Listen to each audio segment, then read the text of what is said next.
wrestling fans, and welcome to the Wrestle Talk Podcast. For the next 2 hours, we will bring you the latest pro wrestling news, in-depth analysis of all your favorite promotions from across the globe, and much, much more. We will also bring you exclusive interviews with the greatest professional wrestling personalities on the local, national, and international levels. If you want to follow the Wrestle Talk Podcast, check us out online at www.wrestletalkpodcast.com. You can also follow us on Facebook, Twitter, YouTube, and Instagram. And now, it's time for the reigning, defending, undisputed leader in pro wrestling podcast, the Wrestle Talk Podcast.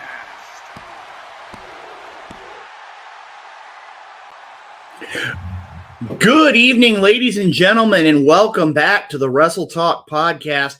Yes, we've been gone for a couple weeks. We've had a lot of things going on in the world of professional wrestling. You have Supercard of Honor, you have WrestleMania, you've got countless things going on, and the Wrestle Talk Podcast took a couple weeks off to kind of observe everything in the world of professional wrestling. We came back with a great episode tonight.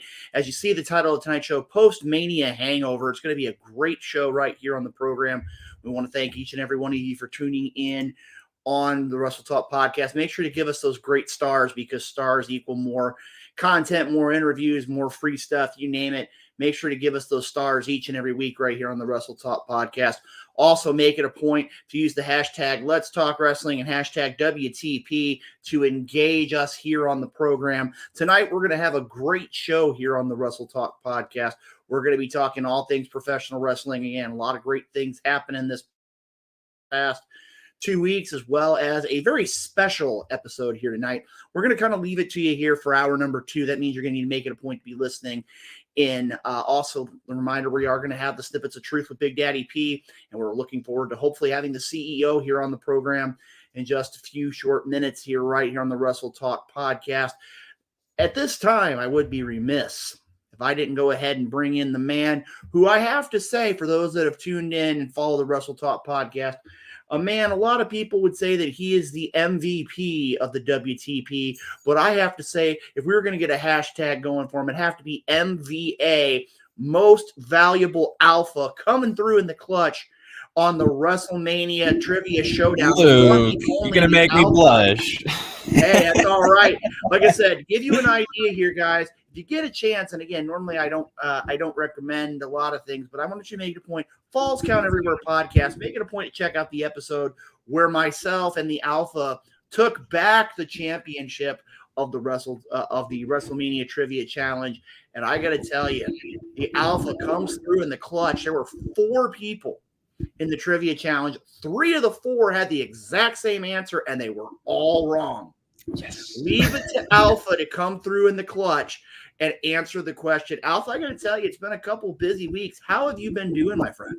Oh man, I'm doing good on the wrestling side of things, just because I have adopted my new scheduling, which is that I've decided to be the self-appointed outside of WWE guy for the Wrestle Talk Podcast. So I personally have little post-it notes of wrestlers that I'm going to be keeping an eye on. So Shibata as pure champion. We got Sonata as a IWGP heavyweight champion, Orange Cassidy. I got a couple others that'll go on. But wrestling wise, I've opened my schedule up because I've kind of, I wasn't, upset with the ending of WrestleMania nights 1 and 2, but I'm definitely one of those things where after hearing what happened on Monday night, I'm like, all right, I think I'm just going to hold off on WWE till I know it's a Vince-free zone. And I don't need to keep up with the news, because I'm definitely going to hear about this stuff in the next couple weeks through word of mouth. So let me take this time to focus on stuff that I know won't make me mad. Well, I got to tell you right now, Alpha, I mean, again, not just WWE, but I mean, again, you can look at things like the current heavyweight championship scene in Impact Wrestling. I mean, right now that's going to be determined in the next few days. We look at Ring of Honor and how the landscape there has changed. Talk about MLW, talk about AAA, you talk about New Japan Pro Wrestling, among others. And again, it seems like as of late, too, the independent wrestling scene and the major promotions in the UK are also picking up as well. So I mean, speaking of the UK, don't we have a question? I know we have a question about this, but speaking of the UK, AEW, they're having their next All In's going to be in England, right? Not that the is UK. true. I And know like I it's said, different. we're gonna be talking a lot about that here. But you know something, Alpha? What's that? You and I have been a team for quite a while. But you know something? I gotta digress here. Mm-hmm. The man who's going to be joining us here in just a few moments, I've known for the better part, and this is going to sound crazy, better part of almost 18 years. And one of the things I regret in all the years of being in professional wrestling, both as a in-ring competitor, a referee, and announcer, one of the things I regret greatly is not being able to sign a contract to be this man's tag partner. And I'm going to tell you right now, tonight, just like always, he's here to get that tag, if you will, a man to complete our trio here tonight on the Wrestle Talk podcast. Ladies and gentlemen, let's go ahead and welcome in the one, the only Justin Wade. Justin, how are you doing, my friend? Hey. I am here to get us all canceled tonight. No, I'm kidding. I'm not going to do that. Got a lot of stuff to talk about. It's good seeing you. Alpha, it's great seeing you, brother. Likewise, Justin. You might want to check your mic. You're sounding a little robot-y on our end. I was thinking it sounded like maybe he had a little bit of a cold, but I mean, again, he is out in the Pacific Northwest, so I mean, again, the weather changes rather quickly. How's this sounding? Now there you go. Awesome. Perfect. I got this. Okay. I got surprise. We got a bit of a try plugging it out, plugging back in one more time. Okay, how's it sound? There Perfect. We go. I gotta say, usually I always say the third time's the charm. I think this time the second time's the charm, but that's okay. We can go ahead and take care of what we need to do here. Justin, how are things out in the Pacific Northwest? Okay, so today at noon it was hailing and it was 32 degrees out.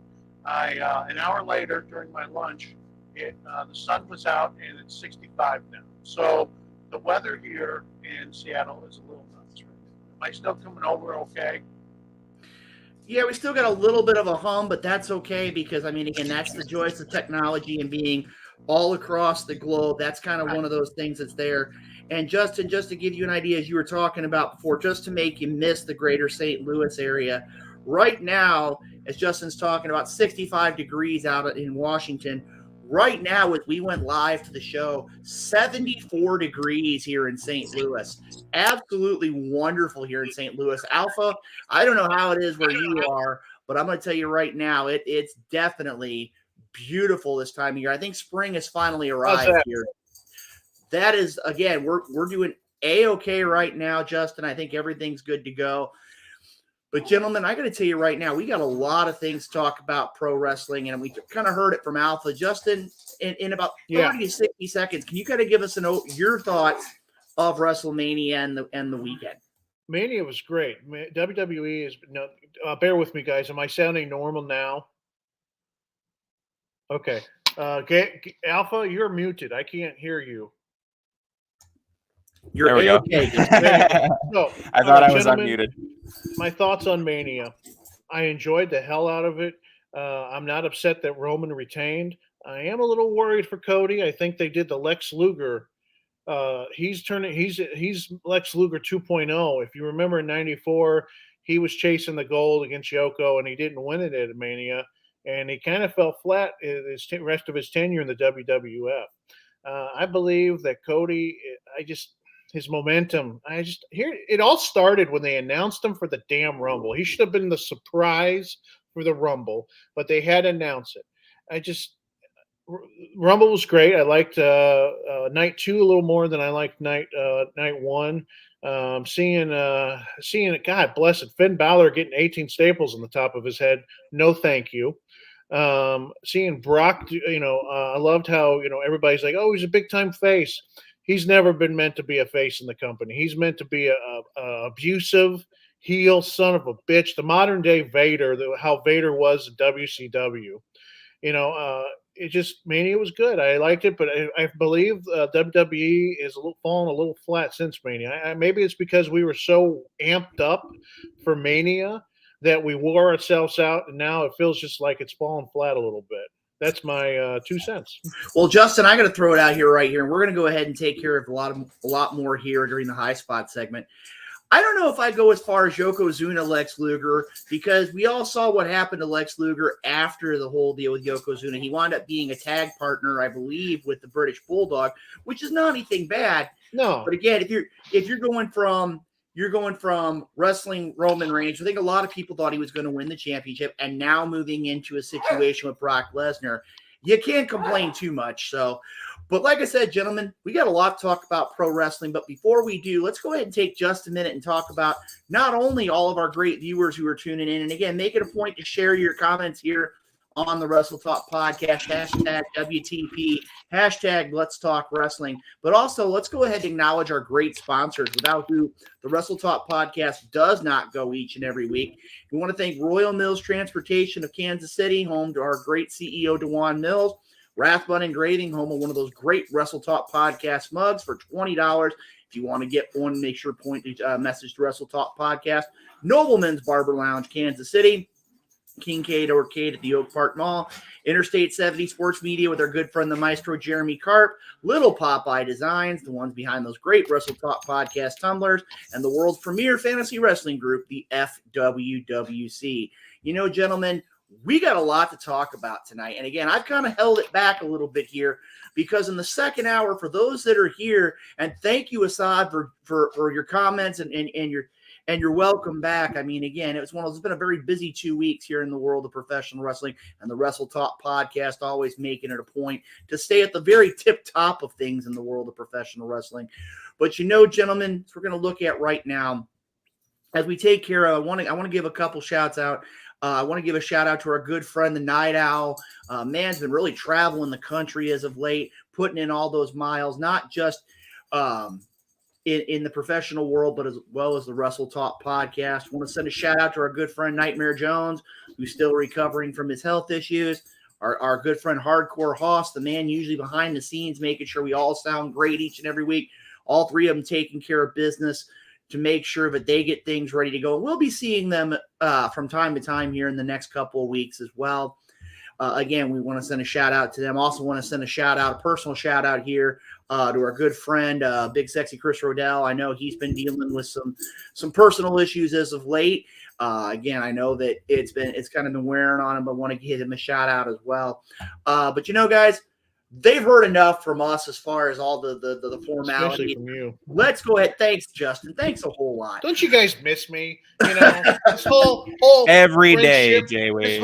this whole friendship shtick we pull out up here. You know, we hate one another. It's okay. No, I don't. I love you guys. I'm just having fun. I'm glad to be back with you guys. I missed you guys.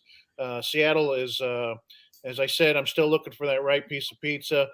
Alpha, I don't know if you were on board with this, but a couple weeks ago, I had the rant to end all rants. Seattle food sucks since I've been here. I've been here a year. Rob, do you mind if I drop F-bombs a little bit tonight? I'm okay because we got a lot of stuff to go on. Fuck as long as you're all not right. going to go into a 45-minute rant about pizza, we're good. We got time to go. Fine. No, and, you know, and Alpha, I know I have the head of Curly from the Three Stooges at the moment, but I am an avid weightlifter. I love going to the gym, but I love to eat as well. And right. My wife took a job here. My wife took a job in Seattle. I love her to death. So I was like, yes, I'll follow you. Cause you know, otherwise I'd be living in a hut, you know, near Rob's house. And, so I came to Seattle with the wife, you know, she's like, we're going to travel. It's going to be great. Food fucking sucks here in Seattle. I haven't found a good piece of meat. Steak sucks. Pizza sucks. They got this place called Ezekiel's Fried Chicken. You know, I'm probably going to get blasted, you know, if these people hear this, but I doubt it because, yeah, I don't know about anybody in Seattle. I can't. You guys are my only friends, my only outlet. I have to rant. I have friends here at work, but that's different. Food sucks. It sucks. It sucks. It sucks. Now let's get talking to it. That is true, man. That is true. And like I said, Justin, when we sit here talk about it, I just realized what Justin reminds me of. And this is a compliment in the highest regard. No. I'm serious here. You're a cross with that pen in your hand. You remind me of a cross between Jesse Ventura and, if we had a telestrator, John Madden. Okay, I'll take it. I like Jesse Ventura. I like John Madden. Damn, I think tough acting I like tonight. that a lot. That fits. And that's going to probably be in the eyes of many the only compliment we pay him this evening. But when it comes down to it, Justin is a very knowledgeable individual. But before we get going, before we get anything else underway, as the Night Owl Nightmare Jones talks about each and every week, we're going to go ahead, as we do each and every week, we need to go ahead and pay homage to the greatest country on the planet, that being the United States of America, all of our great fighting men and women, making sure that we keep things safe and secure so we can live our lives each and every day the way that we do. So let's go ahead. If you were wearing a hat, please remove your hat, place your hands over your heart as we pay homage to the greatest country on the planet.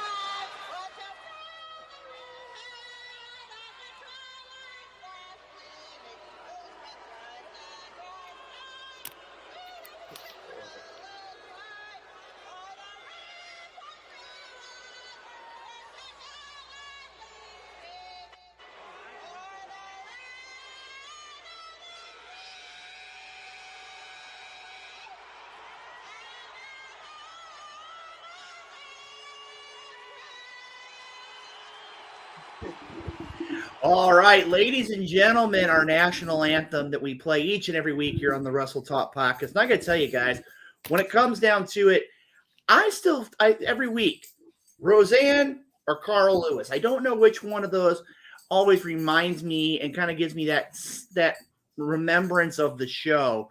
But I'm going to tell you right now, both of them are one of those paying homage to the United States of America. And again, I want to give a shout out to all of our great men and women defending our country, as well as all of our first responders, without who our lives each and every day would be greatly impacted because of the things that go on with them. Guys, I'm going to tell you right now, we've been gone for a couple weeks, but the landscape of the world of professional wrestling has changed so much in the last couple weeks. Let's go ahead, and I know our production team is ready to go. Let's go ahead and hit our music with DJ Money to bring back that great high spot segment here on the Wrestle Talk podcast. So let's hit it, gentlemen. Mic check, mic check. Yeah. All right. Wrestle Talk podcast. DJ Money. Yeah. Let's go. Welcome to High Spots, where we pop news like lamb chops. We dog shop, coming through the screens of a laptop and non-stop like a runner speakers of blacktop. We hit hard like chair shots and backdrops. Like a clock flash, look like a belly flop. Now that's hard. We up to speed while they stay slow. Wrestle Talk podcast. Now they know we about to start the show.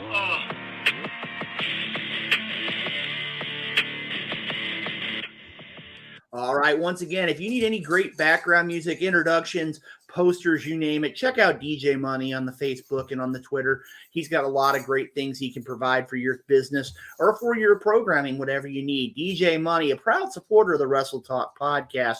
Gentlemen, I'm going to tell you right now, I know for a fact with it being, everything's been kind of on a little bit of a hiatus here. I think we've got all the technology fixed.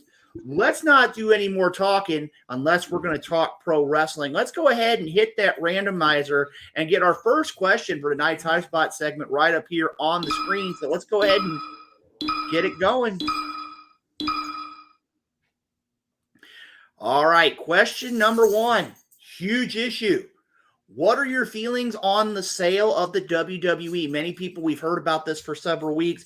We had heard people say that a company in Saudi Arabia had bought it. We had heard rumors that Warner Brothers had bought it and possibly the merger with them and AEW.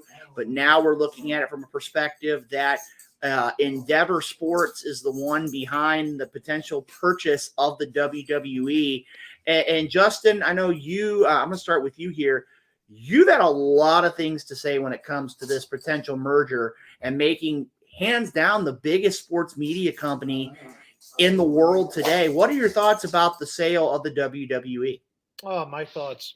See, it's a changing of the guard. You know, Rob, we've grown up with, you know, Vince being the helm of this great industry since, you know, before both of us, you know, well, before I was born. Luke, you're an old man. You were around when Vince first came to the forefront, as an announcer and stuff prior to him being Mr. McMahon. The sale, he says it doesn't come at a time when he gets in trouble for some of his ongoings behind the scenes. He said this was planned prior to all. I don't think so. I think he's trying to get the shine off of him, and this is the quickest way. Um, I hope by they keep the two entities separate between UFC and WWE. I hope they don't, even though UFC is the natural sport where it's not predetermined like the WWE. I hope they don't try to do any type of shtick between the two. Keep them separate. I do worry that the higher ups, not Vince, but the higher ups, the conglomerate that owns this now, will try to put their 2 cents in to get ratings, and I hope it doesn't mess with the every week storytelling that the WWE is trying to do. It's a new adventure. We're all nervous to see what happens, but maybe this is a good thing. I hope it is. But you know how companies are, like the conglomerates. They try to Sprint was bought out by T-Mobile. It just they all want to own some. They all want it to be one thing. There's not competitiveness anymore, and I'm a little worried for AEW now because with the sale to Endeavor, if that's how, hopefully I'm pronouncing that correctly, there's going to be a lot of money behind WWE now to go all out for a lot of things now. So, but I'm hoping this is a good thing, and that's what I have to. That's really all I have to say about that at this time. I'm just going to wait and see how it's gonna unfold.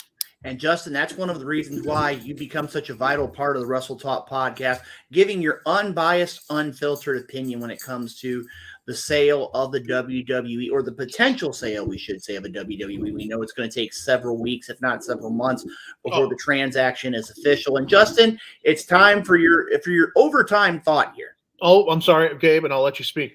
There is some investigating going on that maybe it was not the correct way that Vince sold this company. He might have done some shady things for it. There's some rumors coming out and some stories coming out that they're investigating to make sure this is a legit purchase. So we'll see what happens. McMahon doing something shady. Never. Right? Alpha, your thoughts here, man. I have a very weird misplaced fear, and I call it misplaced because I feel like I'm not the only one who thinks that if Vince McMahon is still in the company, because clearly him saying I'm not going to mess with anything is just not true anymore. Like we've believed him how many times now, and he still manages to work his way back. So I don't think it's done unless somebody that's not him is saying it's done. So my biggest fear is somehow they are going to do what Justin said, and that is try to combine and blur the lines between UFC and pro wrestling. And while that works for cross promotion for people like Brock Lesnar and Matt Riddle and Shayna Baszler and Jake Hager, I know he's not in WWE, and Bobby Lashley, people who have actually worked in that, maybe go for it. That's fine. If that opens up opportunities for people like Bobby Lashley to take MMA contracts, that would be very interesting to see, because I personally think, you guys know that Brock's contract is different from all the other guys, right? That he still gets and all that. If that opens up potential for people like Bobby Lashley or other wrestlers, or even just regular wrestlers that aren't MMA, but they get to be contracted through the MMA to do stuff like that, that's cool, because that's more benefits for wrestlers. So that's the good side to it.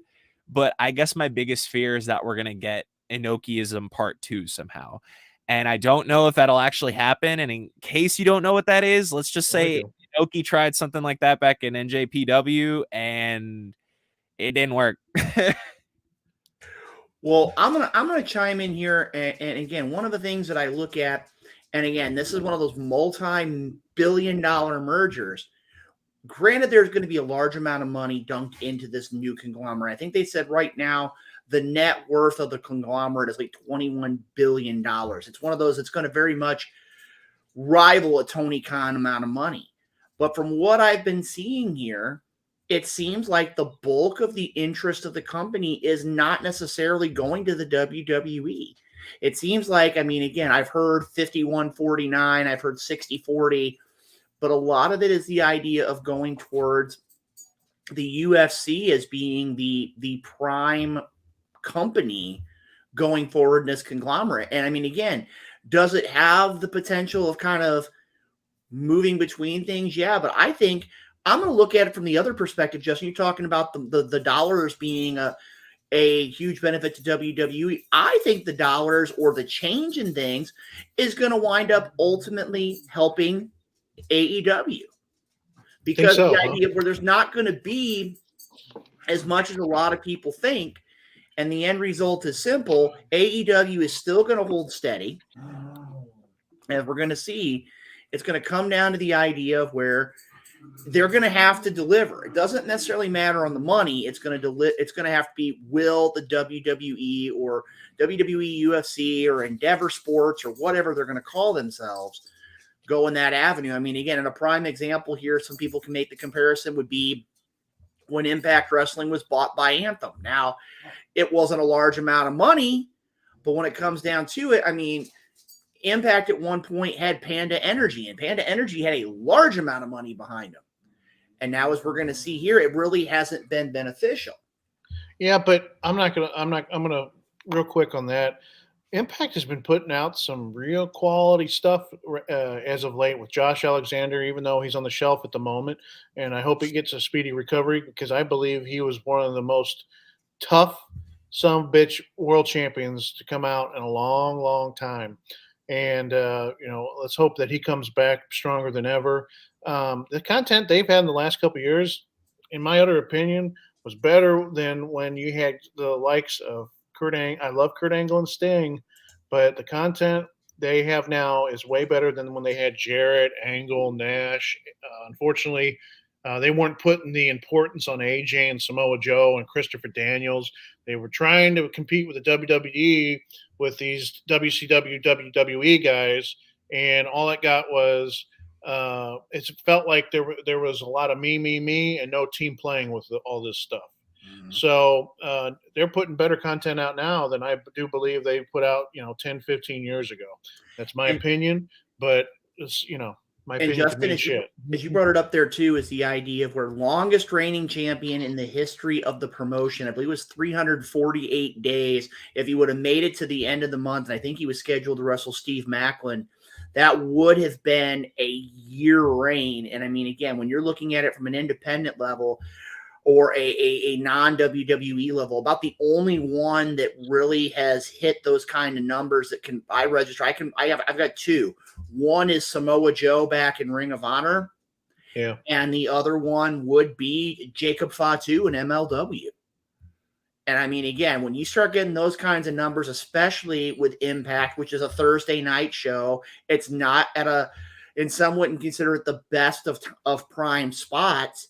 And to be able to constantly deliver great matches, I mean, you got to give the man props. Like I said, I believe it was a torn tricep. It's going to be a while to get things taken care of. And again, speedy recovery to Josh Alexander. I think once he's healed, I think we're going to see it go back to another level. And I really, really hope that when it comes down to it, And look at this. From our great media team, time for Impact isn't bad. It's the channel. Yeah, it's hard to find sometimes. I find it but if you don't know the channel, it's not on a major, channel. It's on cable, but you got to find it. And if you don't, because they also Pop TV. I don't think it's Pop TV. It's I can't even remember, but they showed they jumped so many. They were, what was it? It was Spike and then Pop TV, Destination America. Like they've been everywhere. Back in the day, it was that's why it's trying to keep track of it. Something else too, gentlemen, that's kind of like MLW. MLW had a lot of great places to be, and now they're on reels. Yeah, that's how I found it. The first time it was, Rodell's right. It's on Access. So Impact is. So shout out to Big Sexy also for providing that information. Gentlemen, again, it's one of those things. This is one of the big issues. We got plenty more still to talk about here, and thank you, Assad, as well, for verifying that for us. let's go ahead and throw another question out here. Let's get this high spots rolling. We've had a lot of great conversation. Let's hit that randomizer and get another question up here for discussion in the high spots.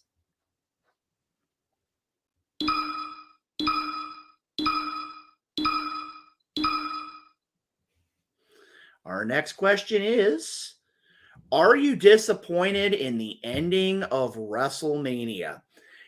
I'm going to tell you right now, I'm going to go first, and I've got a twofold answer. Yes and no. The reason why, night 2, did I want to see Cody win the championship? Did I see him finally finishing his story? Yes. But I can see right now where Roman Reigns is. He's almost on another level when it comes to being a champion. Night 1, I didn't get a chance. I had to watch it a couple hours after the fact. I had some personal things going on that evening. But when I saw everything that was going on and the idea of the tag championships being won, I was ecstatic. Because finally, the MVP of WWE finally gets his opportunity to be on that grand stage with his best friend, holding the championship gold. I couldn't be any happier. But I mean, overall, if you want to go at it from the ending, I really don't think that while I personally didn't like it, I could see where both sides of the issue was. So at this point, Alpha, let's go to you. Your thoughts on the ending of WrestleMania. All right. So, despite the fact that I have even said on this podcast that I am a very huge fan of Cody Rhodes, I personally am not upset that he lost. Because I will be the one to say, in spite of everything, Cody fans, you did get your hopes a little up. Just a little. And the reason I say this is because anybody who denies the idea that Roman was not over as he was before Mania, enough for people and WWE specifically to get cold feet and say, look, should we do this? I don't really know. So I think the Cody fans who took it a little too personally need to grow up. However, my biggest concern is that the people who did stay with Roman, I want to see them after the honeymoon period. It's very easy for them, to get all about it and be all like, oh, acknowledge the tribal chief. Yeah, ho's mad. But that's because this is after the fact. It's after Mania. The high of rubbing it in all the Cody fans who were rubbing it in their faces, which, to the victor go the spoils. Your guy did win, right? Mm-hmm. But I want to see where these guys are come SummerSlam. I want to see what the direction is. If Cody takes the belt off of him, if not, I guess I just want to see that they're not just here for the short term. They're here for the long term. Where are they going to be after Roman does lose the belt, or we're in talks about who will take the belt off of Roman? Where do we go from here? Or that they don't get bored with Roman. That's my biggest concern. Well, Alpha, I'm going to throw this one at you here. And Justin, we're going to go ahead after this comment. And I'm going to go ahead and throw it to you. The WWE made it a point to drag us along big time. I mean, you look at it, you've got the perspective, you've got Cody's mom, you've got his wife, you've got his daughter. I believe they had -1, Brody Lee's son, sitting alongside of him. They painted the picture so well. And I rival this to when The Undertaker lost his streak. The crowd, their jaws hit the floor. They had no clue. And I'm going to tell you right now, Alpha, a lot of you, what you said, I can agree with 100%. Justin, let's go ahead and wrap up. Are you disappointed in the ending of WrestleMania this year? If we're talking about the ending of WrestleMania being night 2 with Roman Reigns and Cody, no, I'm not. Just listen here, okay? Roman is the most dominant heel WWF, WWE champion of all time. He has successfully defended that belt for 3 straight WrestleManias. Hogan didn't successfully defend it for 3 straight WrestleManias. No one has. He's the only. So heel champions. You got to go back to the WWF when let's see, the longest reigning the first long reign in WWF heavyweight champion was superstar Billy Graham. He held it, I believe, for 7 to 8 months. Then you got during the Hulkamania period, when Macho Man was champion, he was only a heel champion going into the explosion of the Mega Powers. Then you got Sergeant Slaughter, you got Ric Flair. Then let's go to Triple H. Triple H was not the most successful heel champion of all time. It's Roman Reigns. He is making history before our very eyes of being one of the most successful defending heavyweight champions of all time, either be face or heel. And it doesn't hurt to see Cody lose. I don't believe the momentum I think has gone down a little bit, but seeing it's more interesting and entices us as fans when someone's chasing the belt. When Austin was chasing the belt, it was so goddamn fun. When he had it, it was like I'd rather see him chase for it, rather see him go up against the system. So WrestleMania did not disappoint. All right, ladies and gentlemen, you've heard it right here. 3 somewhat different points of view when it comes to WrestleMania. Again, as a reminder, and if we can go ahead, production team, if you can go ahead and throw Assad's comment up here.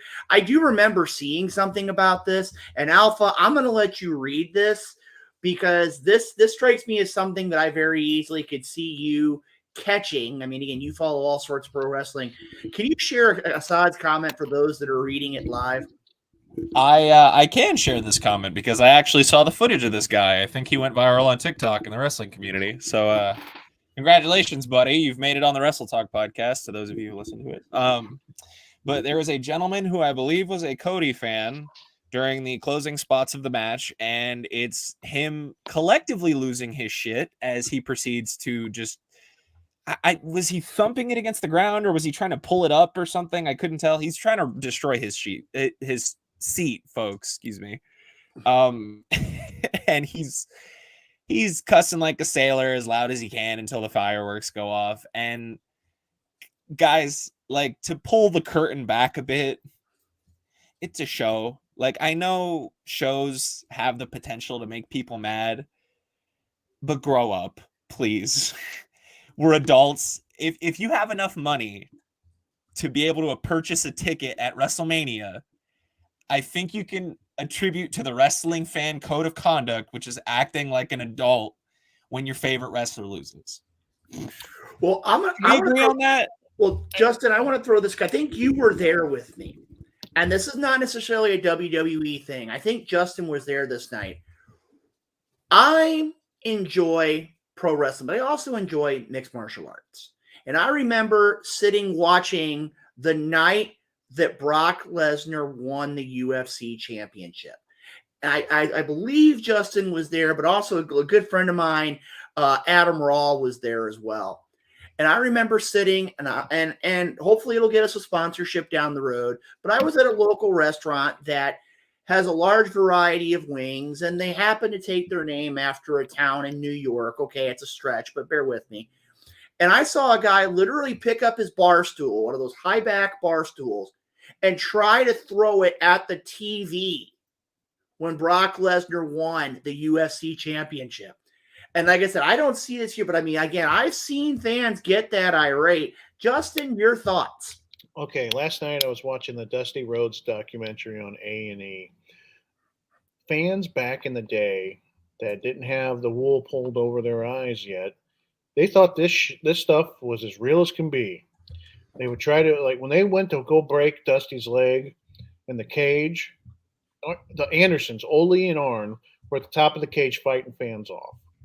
So I could see where if this gentleman who lost his mind at WrestleMania did what he did, unless he's upset with the booking, like if he's trying to thrash out, even if he knows what's going on, that's a little odd. But if he still has that belief that he did not know what was going to happen, and that was his reaction, who knows? Maybe he put a bet in and never looked at the the under over, and he could have lost his seat, if you know what I'm talking about. So yeah, it's a weird business, and I was not, I don't get upset. When I was a kid, I was a Hulkamaniac. When growing up, I was Austin 316. Seeing when Hogan lost the belt to Yokozuna, I was 9 years old and I bawled my eyes out when Hogan lost the belt. He had that flash thrown in his eyes by the photographer, and that's how it is. But as I grew up, I'm like, just enjoy it. So It's funny you mentioned that clip, Justin, because it has my favorite audio of Jim Ross because he goes, "There's children crying." Yeah. They just cut to the kid. No, that happened. That was a huge thing. Like I love that match just because of that. I know it's dog water, but I still like watching it. I love it because it's big. It's two behemoths fighting one another. I could go on a rant about that match. What? Mm-hmm. It had the hype. The thing is and that it also was in the middle of to it. There was an aura.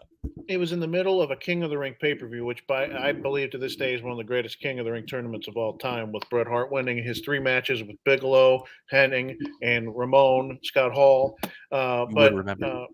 It just I at the time I wasn't thinking about that. I was thinking about Hulkamania's over with, and then So, anyways, I could see everybody has their ways of handling their fandom, and he handled his and probably in an improper way. I don't know if that was the seat he got when he bought the ticket that he was able to take home, or if he was in the nosebleeds trying to pull a seat up out of, and I can tell you that you're not going to pull those seats out. Those bolts you're out. not. So, yeah. Well, gentlemen, I look at it this way, and I know hopefully we can find the clip before the end of the show. But do you ever remember the one from the end? It was a small NWA fan fest, and the guy was talking about the realism of professional wrestling. That poor guy to this day is going to be made fun of to the rest of his life because it's still real to me, damn it.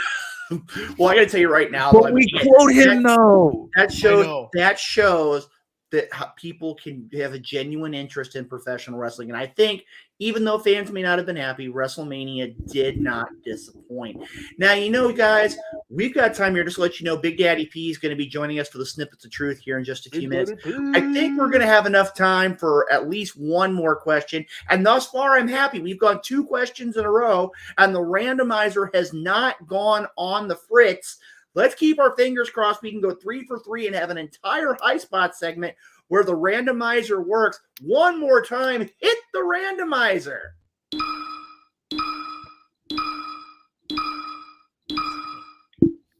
All right, question number 3 here. Who do you feel were the winners of WrestleMania? I'm going to tell you right now, Alpha, it's all you. I'm going to tell everybody on this podcast and everybody listening to this podcast and everybody to share this on Twitter that The Miz is the biggest winner of Mania, because nobody's going to sit here and tell me that this man didn't make absolute bank that weekend. He worked both nights, hosted both of them, and did 2 matches. That's the thing. I'm assuming everybody gets a pretty decent pay for a match, but just being at Mania, right? That's why they try to get everybody on the card so they can give them that big paycheck. But he did 2, and he put people over. I'm just saying, I don't know. Maybe I'm stupid. Maybe he made less than 7. Are you sniffing this marker that I have right here? Yes, it smells like cherry, and I love it. No, these don't smell like cherry. These are the type that Charlie Day would sniff, and It's Always Sunny. So, you gotta sniff them enough, then they start to smell like. Well, you know something, guys? If you want to get technical here, and I'm going to throw this one, does The Miz wrestle 2 or does The Miz wrestle 3? I didn't pay attention to those Miz segments. Well, here are my thoughts. Number 1, Sami Zayn. Enough said. You know my thoughts on Sami Zayn. 2, Logan Paul. I think Logan Paul yet again delivered on a major stage. And when it comes through that, and thank you, Jared, 2.5 is what we're going to have to call it.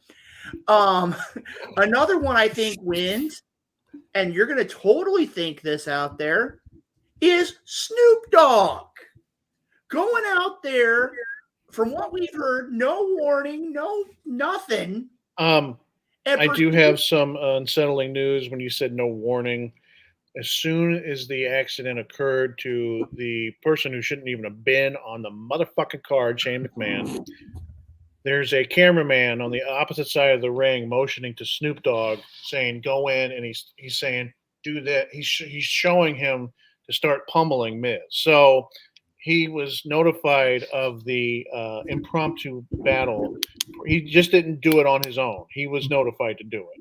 But you got to give it to Snoop for a non-wrestler. He jumped in quick. That's the big thing about that moment that doesn't say that Night Mania or Night 2 was bad for me, because I'm like, yeah, it was bad, but it was spectacularly bad. Like, I personally thought it was amazing. And because I'm like, look, Murphy's Law, if it's going to kick in, it might as well be hilarious. But WWE did the right thing, and it's just like that time at the Royal Rumble when Kofi accidentally got eliminated this year. Yes, where they just moved past it. I like Triple H's idea because I'm talking loud into this microphone. I like Triple H's idea of just move on. It's like our show. Just if you don't acknowledge it, then people will be like, okay, that wasn't planned, but they fell. That's how I do most of the show whenever. Yeah, exactly. I just move on. Yeah, I'm with you on that, but I just thought that was cool. One too, guys. Wouldn't work. You got to give him props for the idea where, I mean, if it's signals or whatever, being able to get that message and do what you need to do in front of 80,000 people, you got to give the guy props. I will tell you this, though, and Justin, I know you're going to understand this. I understand everything that's there, but when it comes down to it, and I'm just going to say this from 36 years of experience, at least learn how to run the ropes. I mean, that was probably the most, it made me cringe so bad, but he got hyped. And that was one of the things that's there. Justin, your thoughts, winners of WrestleMania 30. Okay, you gentlemen understand that I'm a ranter. And we're ready, Justin. Take it away. I got a rant. I'm going to do the winners and losers, okay? First, I'm going to go on a little rant here about a little bitch called Shane McMahon. That motherfucker should not have been on this motherfucking card, okay?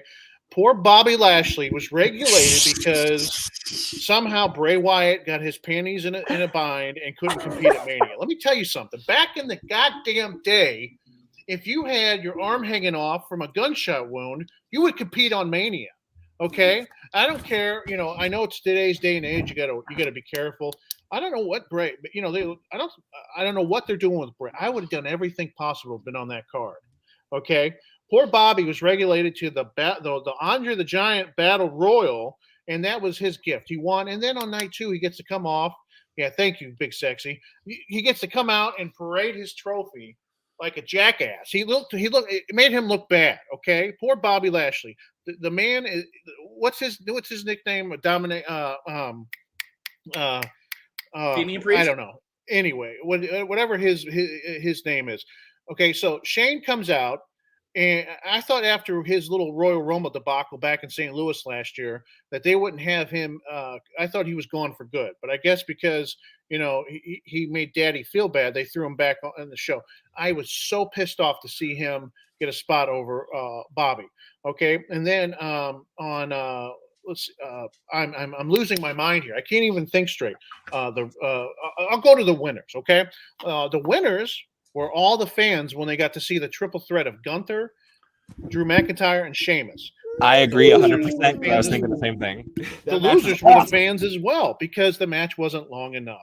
Okay, and by the way, Gunther is going to be winning the Rumble next year, and he's going to be breaking his history record time-breaking appearance in the Rumble from this past year of 1 hour and 11 minutes. He'll enter at number 1. He'll go for an hour and 12 minutes, and he'll be the winner. He's going to be world champion by next year's WrestleMania.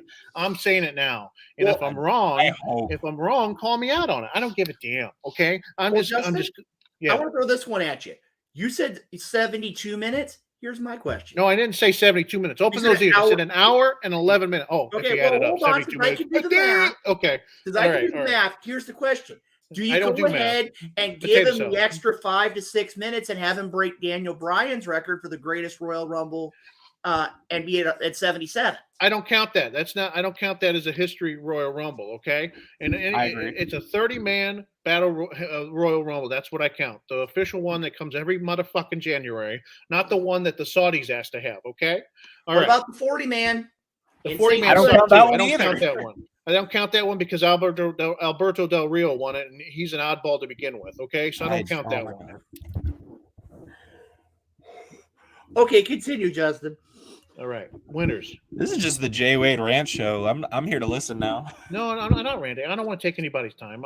You're not taking anybody's time. Me and Luke are loving this. I feel like that back in the day, but when I came onto the show, I was a little timid and stuff, and I enjoy wrestling, I really do. And for night, Ric Flair went on his podcast last week and saying he doesn't see how that Sammy and KO and the Usos could be ending the show and have Rhea Ripley and Charlotte not be the main event of night one. This is coming from a man who, when he won the world title in 1990 motherfucking 2, he was not in the main event of WrestleMania.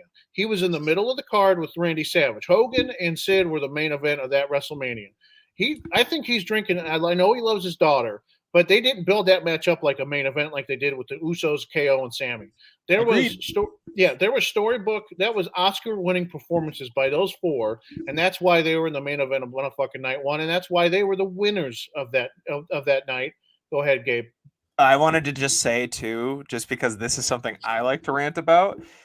All the people out there who are going to sit there going like, well, this kind of invalidates the sanctity of the win of the Royal Rumble because Royal Rumble winners are supposed to main event Mania. Dude, they haven't been main eventing Mania for like years. They've been doing that. It's like, did everybody just forget when Lawrence Taylor and Bam Bam Bigelow main evented? Like, what? What are you talking about?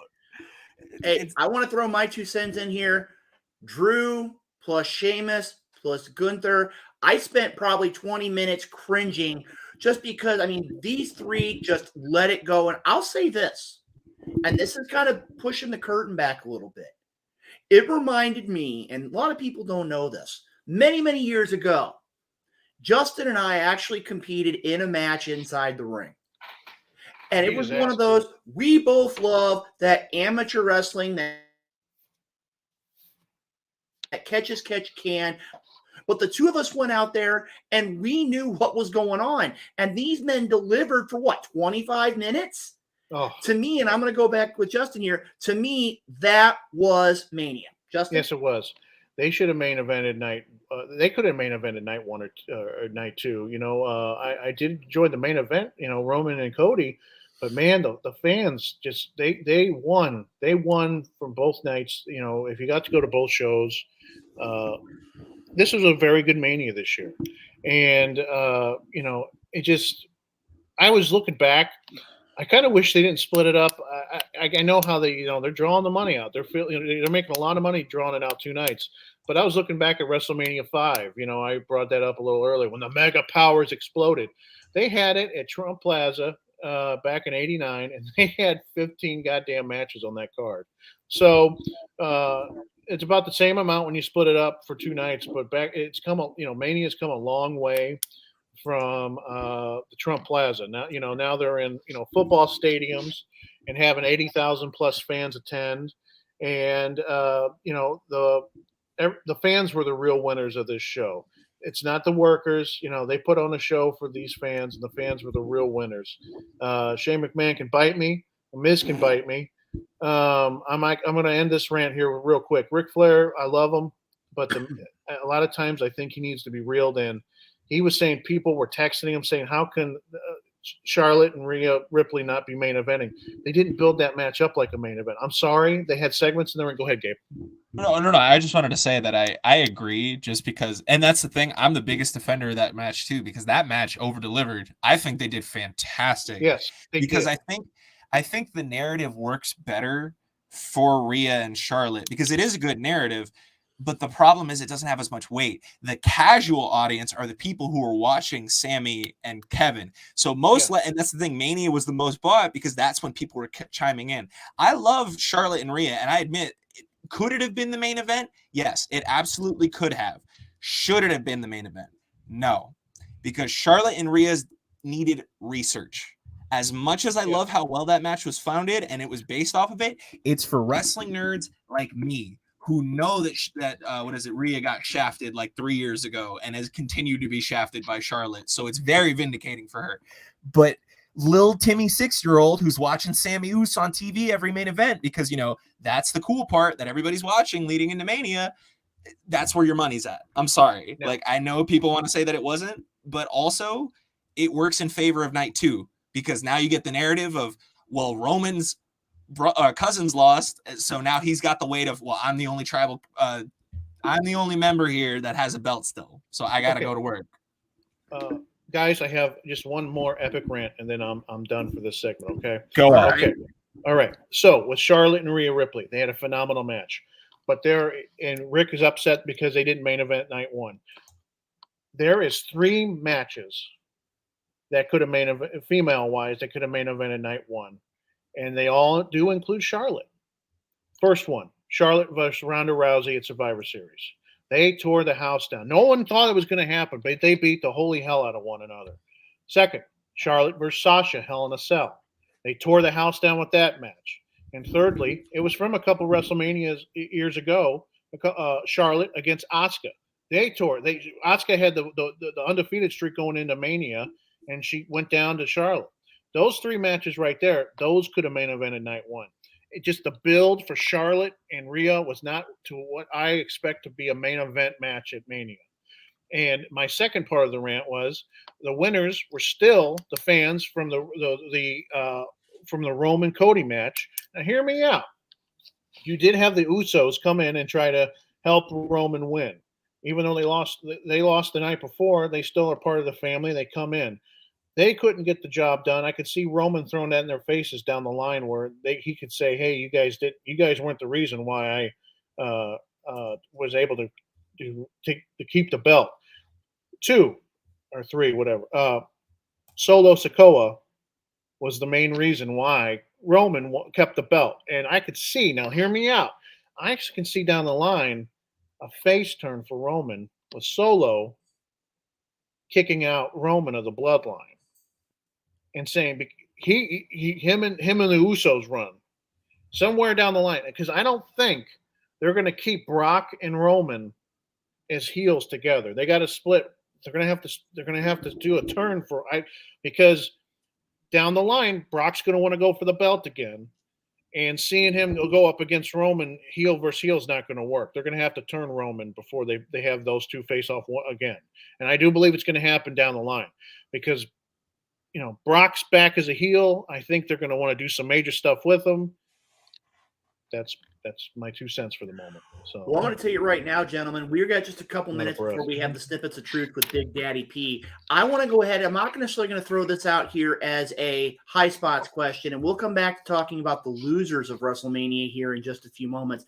I want to take about 90 seconds, gentlemen. And I want to give a shout out to our good friend John Cosper over at EatSleepWrestle.com, because several months ago, he got us in contact with a young up-and-coming wrestler by the name of Billy Starks. And as you saw this past at Battle of the Belts, Billy Starks had a phenomenal match with Jade Cargill. And the rumors have been flowing around that she either has signed or will be signed to AEW. Do you think AEW is the best promotion for her? We're going to make this real simple. We're going to give you about 45 seconds. Jay Wade, your thoughts.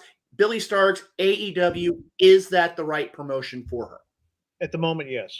I do worry that she'll get lost in the shuffle, but I do believe it's the best right now with everything that's going on with WWE. I kind of have a hard time following what's going on in NXT female-wise, and that's on me. It feels like I don't know. I'm worried that she'd be lost in the shuffle in NXT right now. AEW's good. Build up her accolades. Build up her. Get some miles on the road, so to speak. Then if she gets a nice little gets on a hot tear in AEW, when it's time to re-sign that contract, you can do some leveraging there between WWE and AEW. So I think AEW is a perfect start for her. Alpha. Absolutely.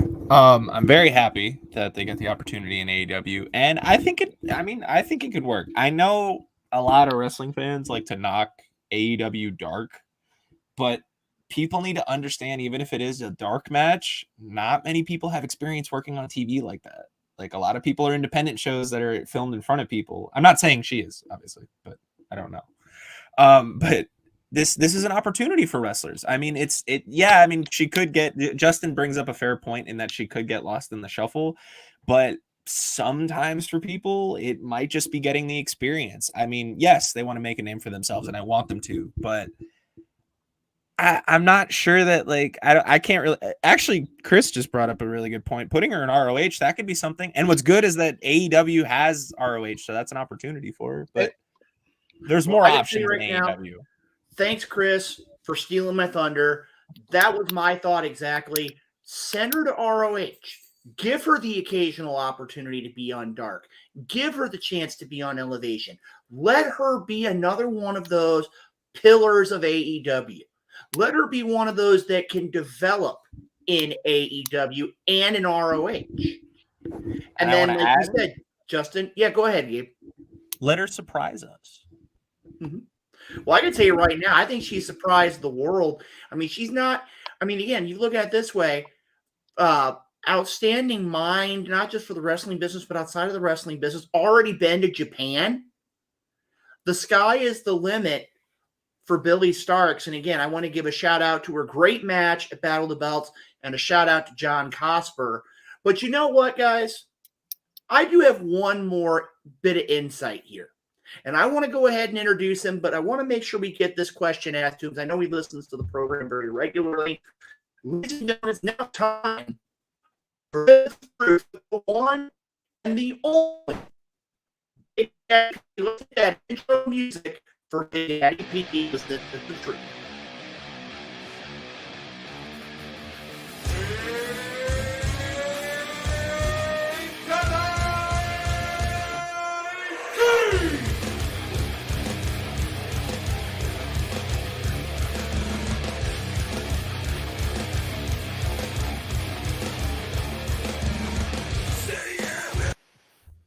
All right.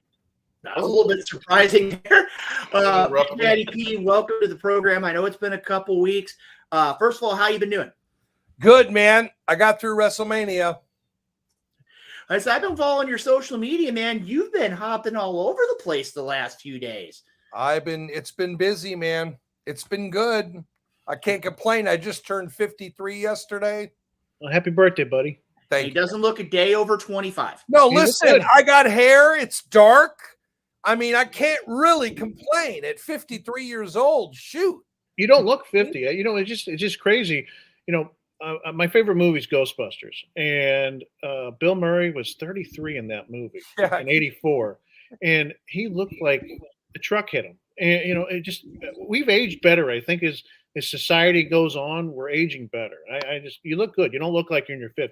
So, well, I appreciate that, man. And you know, I made a couple predictions, and boy, was I off. I think I'm like ahead of my time when it comes to ideas, because I thought it would have been great if Vince's mustache would have appeared at WrestleMania. I mean, it really would have been great. I don't know what he's doing. Oh boy, what news, huh? Dude, that is so awesome. People don't realize the awesomeness of this news. I mean, it's great. 9.3 is you're right. 9.3 billion. 9.3 billion and they were looking for 6. So the fact that they got 3 billion on top of it and they get to keep their creativeness, you can't beat that. That is true. That is true. I mean, again, we're going to hopefully see a lot more of the WWE as it is now with this new super conglomerate is there. But Big Daddy P, I want to take a second here. We were talking about it right before you came on the air, talking about Billy Starks, probably one of the fastest rising women wrestlers on the planet right now. I didn't get to see that match with her and Jade. Did she win or lose? She lost the match, but was really, really a positive. I mean, again, as you've been hearing probably all throughout the internet, it sounds like from what we've been hearing from most sources is she's going to sign a deal with AEW on I guess we consider a full-time basis. Wow. Your thoughts? I mean, again, you've had the opportunity to hear about Billy Starks. You've had an opportunity, I think, to see a couple of her matches. Do you think it's the right fit for her?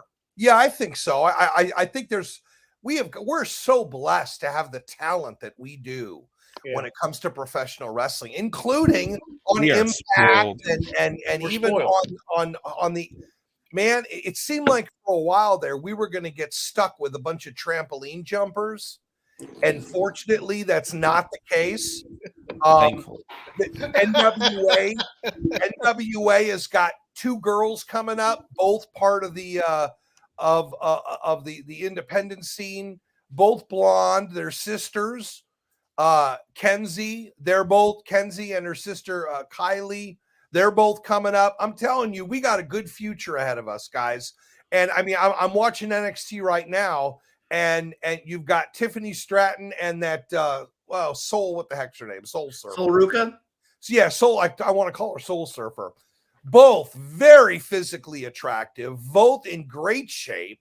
They're pretty good work. We've got, man, this is a good future here. We have a lot of older guys that are making their way out, and that's okay. They've been in the business 10, 15, 20 years, and now we got a bunch of new people coming in. And fortunately, even though kayfabe is what they would consider dead, the wrestling business is very much alive. I mean, the fact that AEW got Wembley is a huge announcement. They're not going to fill it. There's no chance they're going to fill it, but they're going to appear there. And so I think just all around in general, AEW, NWA, Impact, WWE, man, we've got the best of both worlds. And Monday, Tuesday, Wednesday, Thursday, Friday, I can't even sleep anymore. Well, you know something, Big Daddy P? I'm going to throw it to you this way. The first time we've really seen AEW outside, I think they've been in Canada once, maybe twice. I think, much like we had with the original All In, I think we're going to be pleasantly surprised with AEW at Wembley. Do I see them filling 80,000 like they did at SummerSlam? No. But I do see it with being the first opportunity to be outside of the continental North America and taking AEW on the road. I think it's definitely going to surprise us when it comes to AEW. Now, we've had a lot of things that have been bounced to us. I mean, again, a lot of it's been here in the Wrestle Talk podcast family. I mean, Hardcore Hoss has had some struggles. You know that Nightmare Jones is still dealing with his health issues. We've got the Night Owl, who, as his name said, is traveling the world taking care of things. We've got some family dealings going on with Big Sexy Chris Rodell. I'm not going to fib. I've had and I've had an opportunity to talk with Justin. I've had a lot of things to kind of weigh on my mind in the last couple of weeks. And there's a lot of people who have, I think, have sent some things here. We got a lot to talk about on that. Why don't we go ahead here as we go ahead and kind of corral some of those requests. Let's go ahead, and I'm going to turn things back over to you to share your snippet of truth, your knowledge, your nugget of wisdom, if you will, for this week right here on the Wrestle Talk podcast. Well, first of all, it hit me Easter morning. The reality, I was thinking, the Bible says that over 500 people saw the risen Christ. So I was thinking about that, and I thought about there had to be, out of that 500, at least a few that saw him get killed and then to have to rise again. And I thought, it's amazing. Being a Christian, it's the only religion, and the Bible is the only book that includes prophecy and called God's word, which I mentioned last time. So we have a very unique, there's over 4,200 religions, but there's only one of them that died and rose again. And I think that's worth considering, being that we live in a time right now where everybody is and when I say everybody, I don't mean everybody in the world. I think the majority of what's being pumped in our brains on a nightly, daily, weekly, monthly, yearly basis is we don't need God. We can handle it all ourselves. And that's just not a fact. I mean, it's not. And I know there are a lot of people, there's all these shootings and it's funny. They spend so much time talking about gun violence. There's just violence, period. We have a world filled with people that are miserable and unhappy. And so they want to hurt everybody else. So while everybody's majoring on the minors, I just want to remind everybody that God is faithful and that if you trust him, he's not going to let you down. The problem is people don't want to trust him. They want to solve it themselves. So let me just encourage you. And the snippet of truth today is very simple. He's the creator. He's the one that brought us here. He's the one that gives us life. Matter of fact, right now it's about 8:10, and there'll be people that are coming home from work, and they ain't making it. They're going home. They don't know it yet, but they're going home. Someone dies every second. So the fact that we're here, that we're able to encourage one another in times such as these, the fact that, again, we're all pro wrestling fans, but in the end, man, everybody who's a part of this wonderful podcast loves one another, man. They're even, and again, wrestling is wrestling. Wrestling will always be wrestling. If it ever changes, it won't be wrestling. So then we don't have to worry about it. But I just want to encourage you today that no matter what's going on in your life, whether it's finances, your health, you're right. We're all filled and busy with a lot of stuff. But don't be too busy to stop and care. There was a seminary class on being a good Samaritan. And a bunch of college students, they knew the test was at 8:00 in the morning at this certain hall. And they pulled up to the hall, a couple of minutes to time of when it was going to be. And there was a sign on the wall saying the test was moved across town. Well, obviously, people weren't prepared for that. So as they were driving and as they were making their way to the new location, when they got out of the car, there was a man on a bike that fell. But they knew they were in a rush, so they had to go. So they passed him. They took their test. The next day, they came to class, got their test, and everybody got a 50%. You know where I'm going. They missed the Good Samaritan test. We get so busy and caught up with our own lives that we forget about those that are around us. And I just want to encourage you today. There's nothing wrong with taking care of business. I take care of business every day. But if I don't at least encourage one person, I can't live. So if a car requires gasoline, I require evangelism. I've got to love and encourage. And that's why I'm on here. That's why I continue to do what I do. And I want to encourage you. Not everybody is wired to be a pastor. Not everybody is wired to be a musician. Not everybody is. What would wrestling be without a ring person, without someone to ring the bell? Right? So no matter where you're at with him, be patient. If he didn't want you where you are today, you wouldn't be there. You'd be somewhere else. So just continue to encourage, because we live in a world where the story's already told, okay? We already know the ending. We win. So, but in the meantime, the enemy wants to try and halt the progress, distract us from what we're trying to do. And my friends, please continue to love one another, continue to trust in the Lord, and I promise you, he will never let you down. That is my long-winded snippet of truth. And Big Daddy P, that's one of the reasons why the Wrestle Talk podcast is such a great program, is because you impart your knowledge. And again, you may think they seem long-winded at times, but they have a definite message. They have a definite focus. And you bring a completely different level of the program. Real quick here, before we let you go, I want to go ahead and I want to pass things over. I went back and looked through. There wasn't really a lot of requests this week, but as we said, there's been a lot of things going on within the Wrestle Talk podcast family. I know the Night Owl's been having a lot of travel. I know both Big Sexy and Hardcore Hoss have been dealing with some family issues. We know the story with Nightmare Jones.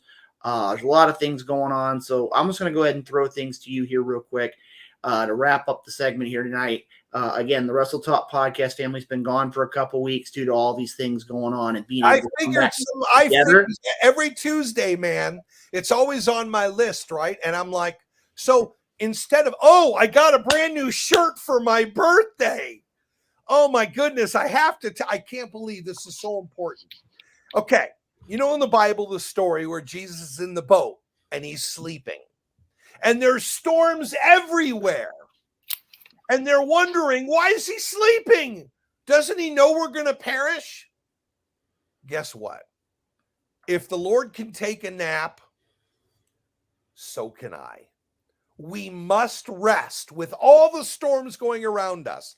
That's what I was going to talk about and I forgot. But let me go ahead and let me get us prayed. And for those of you that have joined us weekly and you've been encouraged by these prayers, I want you to thank the Lord. As much as they give credit to me sometimes, man, I'm just a vessel of grace. God uses me. He took me, just like the story a couple weeks back about the bread at the Last Supper. He took the bread, he blessed the bread, he broke the bread, and he gave the bread. He took my life, he blessed me, he broke me, and this is how he uses me. This is my dedication as an attitude of gratitude for him. So the fact that I get to pray publicly is such a wonderful thing, because, my friend, soon I'm probably not going to be able to do it. There will come a point where the enemy will have made some progress and will stop public prayer. But in the meantime, while we can do it, I'm going to do it. So let's pray. Father God, we thank you so much for your love and for your faithfulness and for your mercy and for your kindness and all that you continue to do. Father, we know that everything that you do has a reason and a purpose behind it. And although we might not know right now what that is in regards to our situation, no matter what the situation is, whether it's financially, physically, mentally, whatever it might be, your job, your family, whatever it is, just trust him through it. Talk to him. He's ready to hear. He's the one who says, "Come to me, all who are weary and heavy laden, and I will give you rest." He knows that we're exhausted. He knows there's all these things going on. So continue to trust him. I just thank you, Father, that we can come to you, that we never get a busy signal or a voicemail. You're always ready to listen to us. Matter of fact, you are the only one we can truly count on in the end. So I just pray that you strengthen those that are watching, give journey mercies to those that are traveling. For all of the Wrestle Talk staff, prayer warriors, workers, encouragers, designers, I pray that you continue to use this wonderful podcast for all that you have planned. I thank you for this segment that for I don't know how many years now we've done it, but it's such a privilege and an honor. And I thank you for my brothers from another mother. I know that they too sometimes probably don't feel like doing it, but we know that you are faithful and you continue to give them strength and energy and the finances to be able to continue. Thank you for their sponsors and those who continue to support. I pray that this podcast grows, that this year that you would take it from where it is and bring it to a whole new level in whichever way that you see fit. You're the one that opens every door that needs to be open, and you close every door that needs to be closed. I thank you so much for the life that you continue to provide for us each and every day. And I pray, Father, that those that are listening right now would reopen their Bible, even if they have to turn to Psalm and just start reading. But let your word speak to them today, because as a car requires gasoline, we require your word, Father. We need it. We can't live without it. It's a manual. Believer's instructions before leaving earth, Bible. That's exactly what that acronym is for. It's instructions. Everything that we need to know about the future is all set right there. And the only prophecy left, out of all the prophecies that have been fulfilled, one is left, and that is we wait for your return. So in the meantime, I thank you for all that you continue to do. I love you, and I ask these things in the only name under heaven in which one can receive eternal life. In the name of Jesus Christ, I pray. Amen. Amen. All right, ladies and gentlemen, Big Daddy P. Now, Big Daddy P, I'm going to level with you here a minute. We've talked about a lot of great things in the high spot segment, but I want to share something, but these two guys don't have an opportunity. The second hour is going to bring something completely different to the Wrestle Talk podcast. Ooh. I know for a fact that Alpha tried to ask Chris Rodell. He didn't give him any information. Justin's been asking me. No, I haven't given him any information. He even asked the Night Owl. The Night Owl gave him any information. Can I go ahead and get your 100% assurance that I have not shared with you this surprise? Yeah, man. I'm just thankful that I was able to get on here today. So, well, ladies and gentlemen, here I want to see Big Daddy P's reaction. Usually we have him head out, but I want to see his reaction because, ladies and gentlemen, here tonight on the Wrestle Talk podcast, in hour number 2, we are going to have the first ever Wrestle Talk podcast Champions Clash. And what it's going to be, it's going to be the opportunity to give us an opportunity to book, for those that are fantasy bookers, those that like to know about professional wrestling, book professional wrestling matches, but here is the deal. Every competitor on our fantasy card is a champion in a major promotion throughout the world. You might need a little help on this. I'm a little lost here. Well, we'll tell you what. Let's go ahead and Big Daddy P, I'm going to go ahead and get your input here on this first one. So let's go ahead. The first one, our first qualifying matchup, it's going to lead to a 4-way elimination at the end of the first event. We have Mercedes Moné, the IWGP Women's Champion, taking on Impact Knockouts Champion Mickie James. Big Daddy P, I know you follow both of these ladies. If these two ladies stood across from each other in the ring, what do you see happening? Moné. Any input? Any insight? Age is one. She's still. I love Mickie James. I've met Mickie James. I've talked to Mickie James. She's a sweetheart. I love Nick Aldis. They're wonderful people, great parents, wonderful wrestlers, big history. But I don't even think that Mercedes has even touched half of her potential. And that's just an opinion. I think physically she's attractive. Just physically, she can move. She has a lot of good moves. She's always, when it comes to her mic work, she's always holding back. I still haven't seen her just really get mad and just let go. So I would love to see some better promotions from her. But when it comes to in the ring work, I definitely give it to Mercedes. All right, we got one vote for Mercedes. Alpha, your thoughts? So this is how I would book it. So this is a qualifier for a match you said going forward, correct? Correct. It'd be for a 4-way to, I guess you would say, would be the main event of the first night. Right. Which is, I'm cool with it because I like the old school ECW pay-per-views that would do stuff like that. So I'm down with it. If I were to book it, because this is fantasy booking, Mercedes is a natural heel. And Mickie is as white meat of a baby face as you can get. She's just natural. And so by that logic, nothing would piss people off more than Mercedes winning in that classic NXT Bayley Iron Woman way. Because, man, she might be hit or miss when she's healing on the mic. Because like Daddy P says, I do think she has moments where she might be holding back or she doesn't know what to say or how to phrase it. But her in-ring heel work, Moné puts money to that. She makes everybody hate her. Does everybody remember when she took that the bandana off the girl, the number one bit? Oh my god, that everybody wanted to kill her after that. So if she did that to our girl Mickie James, that would definitely how it goes. That's how I would book it. All right, we've heard from Alpha, we've heard from Big Daddy P. Justin, your thoughts? Mercedes Moné taking on Mickie James. Mickie James, that's my pick.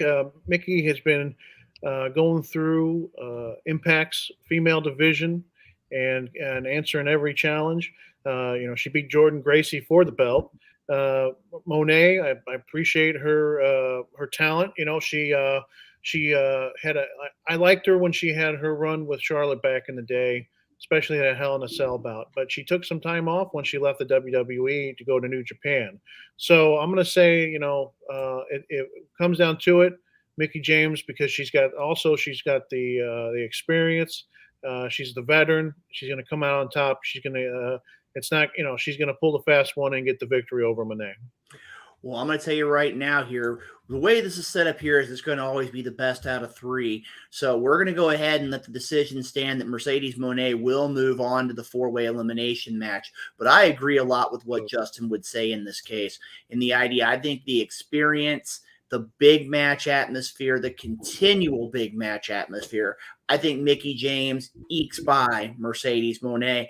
But before we get too far along, Big Daddy P, I want to thank you for coming on the program. But before you do, I want to go ahead and production team, if you throw up the second match here, we're going to give Big Daddy P one more opportunity before he leaves. The second qualifier, AEW Women's Champion Jamie Hayter versus ROH Women's Champion Athena. Hayter for sure. Athena, man, I love when she first came out. as Amber Moon, I thought she was awesome. I really loved the presentation. I loved everything about it. But I've seen her botch so many things that I couldn't even with even on the best day possible, Jamie Hayter would beat her. That's my opinion. All right, Justin, your thoughts, Jamie Hayter and Athena. I'm gonna go with Hayter on this one. Athena is a little too rough around the edges when it comes. She has been botching some stuff. Comes down to it. Hayter's with she's with Ruby Riott, right? And Soraya. No, Hayter's with Britt Baker. Yeah. Britt Baker. Oh, Soraya's with Ruby Riott. Cody Storm. Well, I'm getting these females a little mixed up, so you might have to pass on me on this one. Okay, Alpha. The annoying part too, I watched Athena's match literally the other day against I forget her name, but it was at Super Card of Honor. And I liked it because I like Athena's character because she's going for this sort of sadistic fallen goddess kind of I'm having fun hurting you gimmick. And I like it because they're I don't know, it kind of covers up the botchiness of it just because I can't tell if it's a botch or if it's just really well timed to look really brutal. I know that's not an excuse. I'm just saying. But unfortunately, Hayter is really over right now. And I love Athena, but I think the responsible decision would be to give Hayter the win here, unfortunately. Maybe when Athena kicks off later, this is room for discussion later, but as of now, Hayter. All right. Well, like I said, before we get too much farther along here, Big Daddy P, for those that want to be in contact with you, how would they get in contact with you? Well, I've got multiple ways. If you're on Facebook, just look for Big Daddy P, or you can look for Perry Hartman, PerryHartman, and it's got a profile pictures with my wife and I. We're half and half on the screen. Looks pretty cool. If you want to join me on Instagram, it's Perry Hartman. Email perry@paintersdream.com for website design, audio, video production, social media marketing, book publishing. It's my full-time job. I was up at 1:40 this morning, finishing up on a website for a new convention that's going to be taking place. So been very busy. I'm thankful. And that's probably the best way. Or 931-304-1359 for prayer request. You just want to scream at someone. You just want to vent. Always use it. I'm always here. As long as I have breath, you've got a friend in me. All right, ladies and gentlemen, Big Daddy P joining us with the snippets of truth and giving us a little bit of insight into our Champions Clash here. Big Daddy, thank you for joining us, and we look forward to seeing you right back here next week. We love you, big man. Hey, by the way, what happened to Red Velvet? What happened to Red Velvet? Red Velvet? Isn't that her name, Red Velvet? She was with I think I think she kind of got relegated back to the I want to say back to Elevation. I like her. I love everything about her. Love everything about her. I hope that one will stay in what she needs to do. She's got all the pieces set up. She might not have a very good personal life. I have no idea. Maybe that's what's stopping her. But presentation on the mic, great heel. Everything about her. I just think she's got a great future. So anyway, love you guys. All right, ladies and gentlemen, Big Daddy P with the snippets of truth. Again, we'll see him next week. Gentlemen, let's move on to match number 3, qualifying matchup. An interesting matchup here. NXT Women's Champion Indy Hartwell taking on SmackDown Women's Champion Rhea Ripley. Justin, your thoughts? Ripley tears her apart, eats her alive. Plain and simple. Ripley is on a whole nother level in this past year, and I'm loving it. Indy's a fan favorite. She's doing well with Loomis, that storyline. But when it comes down to it, Ripley would make her eat her lunch, plain and simple. Alpha? If you can't tell by my expression, I agree 100% with Justin here. I'm really glad she's making a name for herself. I'm not too familiar. I would love to catch some of her matches. Sure, she's nice, but this is the year of mommy, and she's gonna put her to bed. Just saying. And guys, I got to tell you right now, you pretty much hit all of my points. Rhea Ripley moving on to our qualifier later on in night one.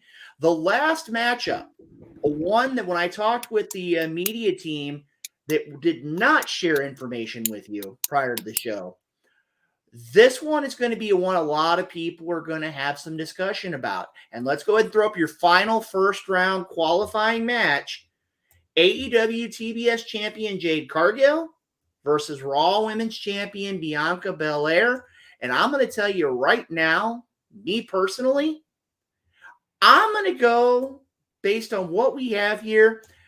I'm going to go for the upset and say Jade Cargill defeats Bianca Belair. Granted, she's been on a roll, but to put it this way, I could see in this matchup Bianca is so confident, and they use the metaphor of slipping on the banana peel. I could see that happening. Jade Cargill defeats Bianca Belair. Alpha, your thoughts? The only reason I got to disagree with that is just because I would have agreed with it if Asuka had won at Mania.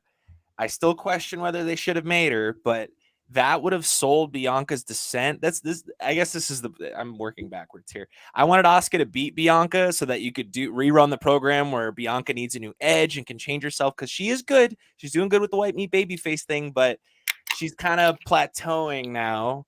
But point is that she beat Asuka at Mania, so it seems like WWE stuck to the idea that she's not going to make the same mistake she did with Becky all those years ago. And I don't think Jade's going to be the one to do it to her either. I think it'd be a good fight. And if I were to do it, I would book it in a way where Jade gets out with her undefeated streak still intact while also pushing Bianca forward. But Justin, your thoughts? I don't think it's going to be an upset. You know, these two are in different playing field. I believe Cargill gets the Duke on this one, and it won't be an upset. Cargill has been running ramshot. I don't even think that's a word. Running roughshod over the division in AEW, and yeah, Bianca, yeah, she beat Asuka, but Asuka was hot 3 years ago. That's all I gotta say. And Asuka is a fantastic talent, but the momentum wasn't behind her going into Mania. I don't think she had the momentum that she did when she went in there with Charlotte a couple of Manias ago. It just felt like that match was thrown together, in my opinion, with Bianca. Bianca is a good, competitive champion, but Cargill, she's got something to prove. She's got she's got everything to lose. She's going to be coming full bore in that first round and take down Bianca. Wow, like I said, we're definitely going to have a great main event here for night one of our Champions Clash.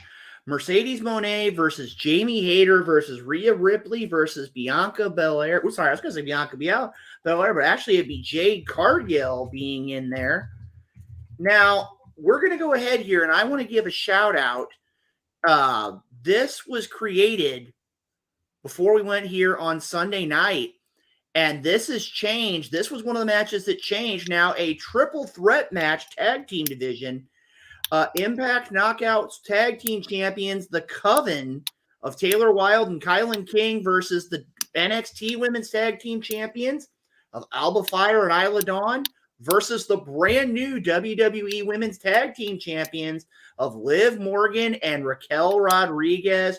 I'm going to tell you right now in this matchup here, and I'm just going to tell you flat out, the team that walks out the victor here is the NXT Women's Tag Team Champions, Alba Fire and Isla Dawn. It's one of those where great enemies make greater partners. And I'm going to tell you right now, I see a lot of a similarity between Fire and Dawn as I do with Wild and King. When it comes down to it, I think the experience edge goes to the NXT Women's Tag Team Champions. Justin, I'm going to throw it to you. Well, the WWE Women's Tag Team Champions, they got a massive win last night, so I'm going to give it to them. They got I think they have the most experience out of the other two teams, and I believe they will get the Duke because they're on they had a momentum is in their hands right now, and when it comes down to it, with the momentum and the God bless it, the seniority of the three teams. I see Liv and Raquel going on or winning. So All right, and now let's look at it. Alpha, you've got a decision to make. Are you going to make a choice, or are you going to make it one for all three teams? What are your thoughts on this triple threat tag team champions contest? To be perfectly frank, I'm only really familiar with Liv and Raquel, but that's also the reason they can't be my answer, because while it is true that they ran into the momentum of winning the titles, we only recently are now starting to see them as a unit. So we're going to see how that plays out. Do they have the potential to win this match in the future? Yes, but they're newly crowned champions, and I think that makes them more susceptible to losing, especially because this is a three-way match. I want to give it to the Coven just because they're an established name. I mean, I don't know them that well, but I also feel like that's the reason I want to pick them. It doesn't make a whole lot of sense, but I think the fact that nobody's considering them makes them an unexpected factor, I guess. And in a three-way tag match, I think that's important. But I think it's just because I wanted a stalemate with you guys. Well, you know what we're going to do here? Since each one of us has a team of choice, what we're going to do is we're going to go ahead and throw this to the viewers of the Wrestle Talk podcast. Make it a point to share your thoughts. Who would win this fantasy triple threat matchup? We'll be coming back to this here in just a minute. Now, as we have our friends putting out there, also a shout out to Aaron Wallace joining us here on the program this evening. Now, as we said, a lot of changes took place over the last couple of days, and this matchup right now that we're going to talk about is the only, and I have to say I did kind of lie a little bit here, and I apologize for that, but this matchup has come about because of the championship scene, and we're going to have to talk about it in the future. Becky Lynch versus Trish Stratus versus Lita. There's a lot of questions from Monday Night Raw that are here in this matchup. And guys, I got to tell you right now, this could be a potential down the road. I'm going to start with Justin. Justin, what are your thoughts here?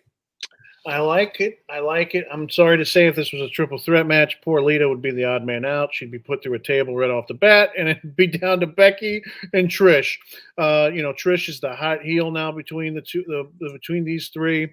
I'd like to see Becky get her revenge, but because of it, it blinds her, gives her tunnel vision, and she loses sight of what she needs to do. And Trish comes out of nowhere and pulls not the upset, but because of her experience and her downright dirty scoundrelness, she pulls the win out on this one. I give Trish this win. All righty, Alpha, your thoughts? You're muted, brother. You got to turn on that microphone, Alpha. Oh my God, that's so embarrassing. Yeah, very. No, I'm kidding.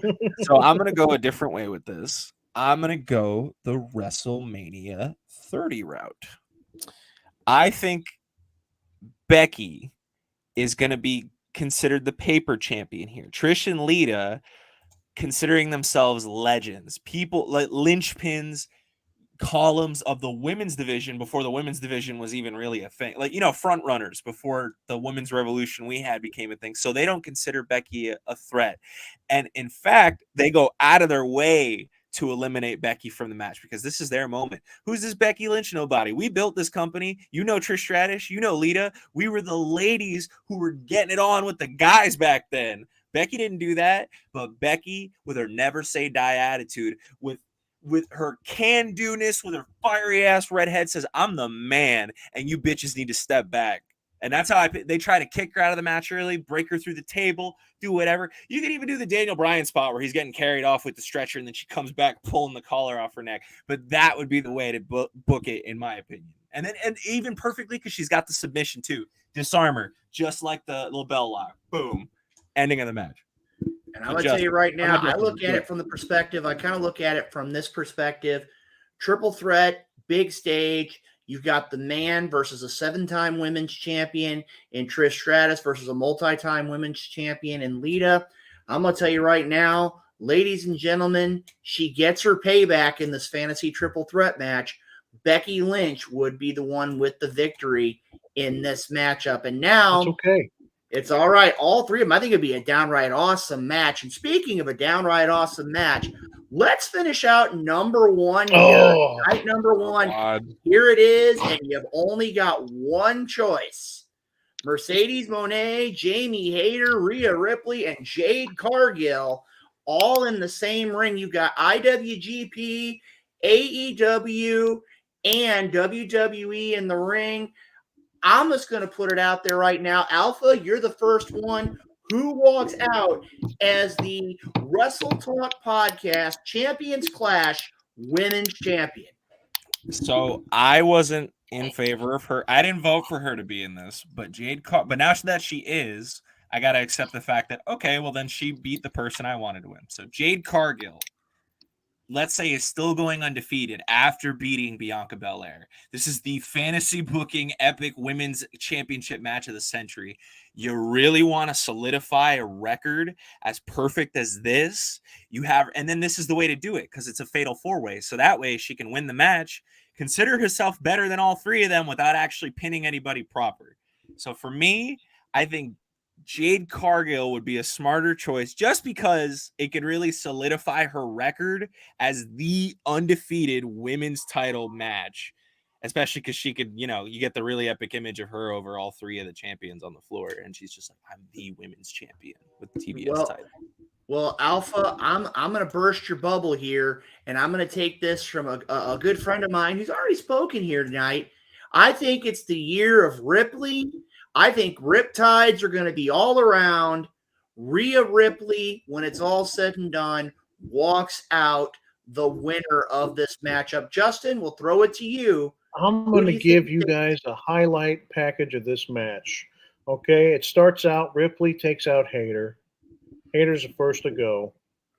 Then somehow Ripley, she's not eliminated, but she gets taken out of the mix for a second. And it's David versus Goliath, Monet against Cargill. Monet gives it everything. She hits her with everything. But Cargill gets the elimination. She eliminates Monet. Now it's down to Ripley and Cargill. Cargill's been running roughshod over everybody. Ripley gets the Duke. She finally puts an end to Cargill's winning streak. It doesn't make her look bad. Cargill still comes out strong looking, and they shake each other's hands at the end. Ripley she has the wrestling ability and the look, unfortunately, that Chyna did not. Chyna was she was a mark in history for wrestling, that she was the first female of her kind to compete like she did. But Ripley has the talent, the strength. You can put her in there with the men, and she can do, hey, Sonny Money, and she can work with the men and the girls. But it's Ripley all day long.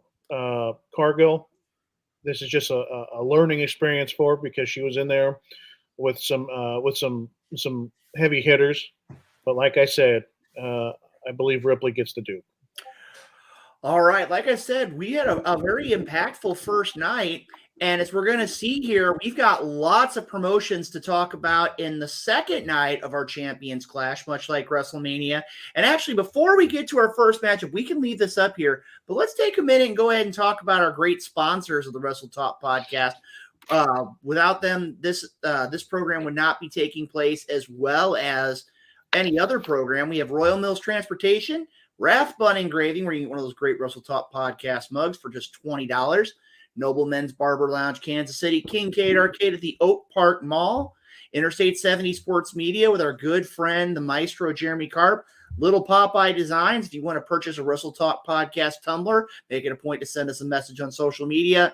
And the world's premier fantasy wrestling group, the FWWC, which you can catch on Thursday nights at 7:30 on all your great social media outlets as well. Now, at this point, gentlemen, let's go ahead and throw it back up here. And this was one that had a discussion as to should it even be included here. But this is going to be the start of the second night. FTW champion Hook versus Impact Digital Media champion Joe Hendry. I'm going to tell you one word: Hook all the way. Justin. I really want to get behind Hook, because he's a homegrown talent in AEW. But they're not putting him in there with anybody that's making me believe that he should be having a record like he's having. They were saying in Rocky 3, he's just fighting. I'm going to go back to the movie Rocky 3.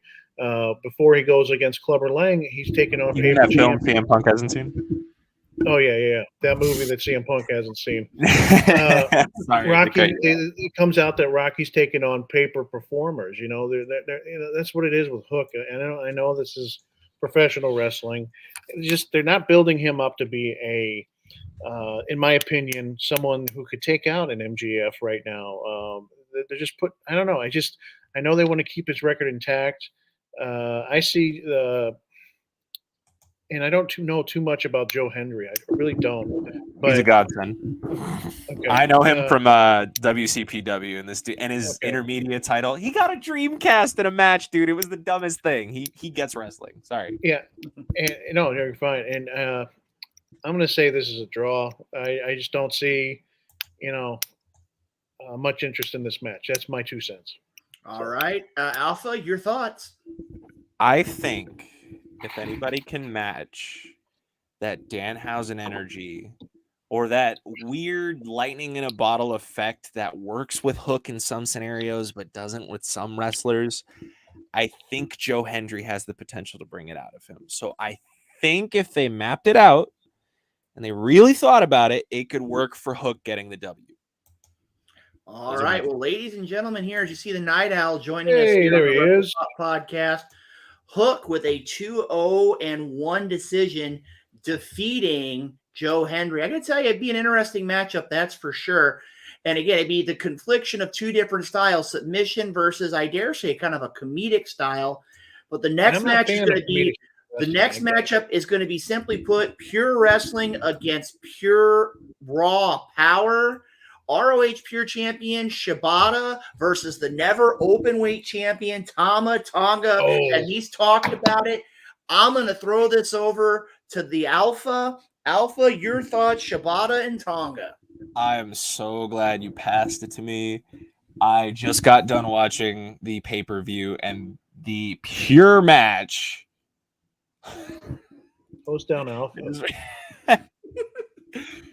Get a little The excited pure there, my title friend. match was the best example of receipts I have ever seen in my life.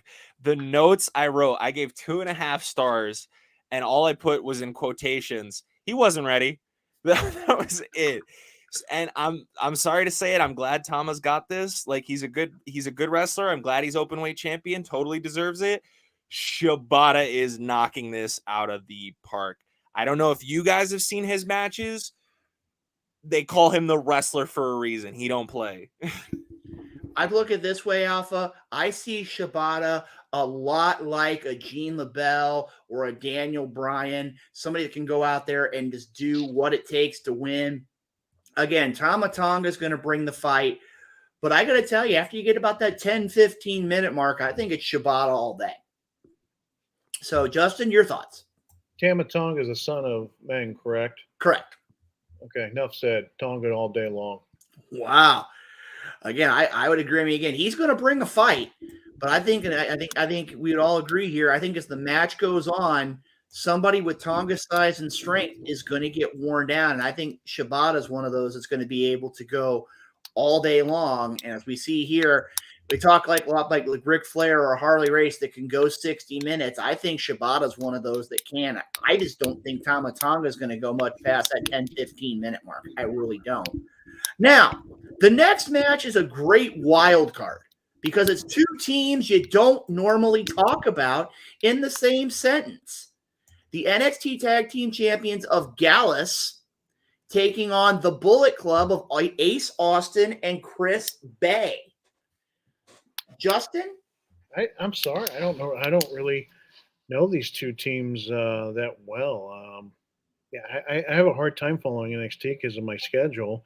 And the same with Impact. I have a hard time following them. I did not know. Yeah, I have to pass on this one. I don't know either of these teams. I apologize. So. All right. Well, Alpha, I'm going to throw this to you. I've actually managed to catch a little bit of this.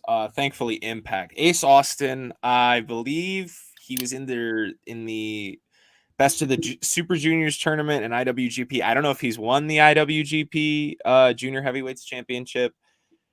He might have won the junior tag titles. I'm not 100% sure. But I can say, Justin, Ace Austin and Chris Bay are very fantastic wrestlers. They're very, I mean, they're a little dynamic, but they got a nice balance. And I believe Ace Austin is in Bullet Club. I might be wrong.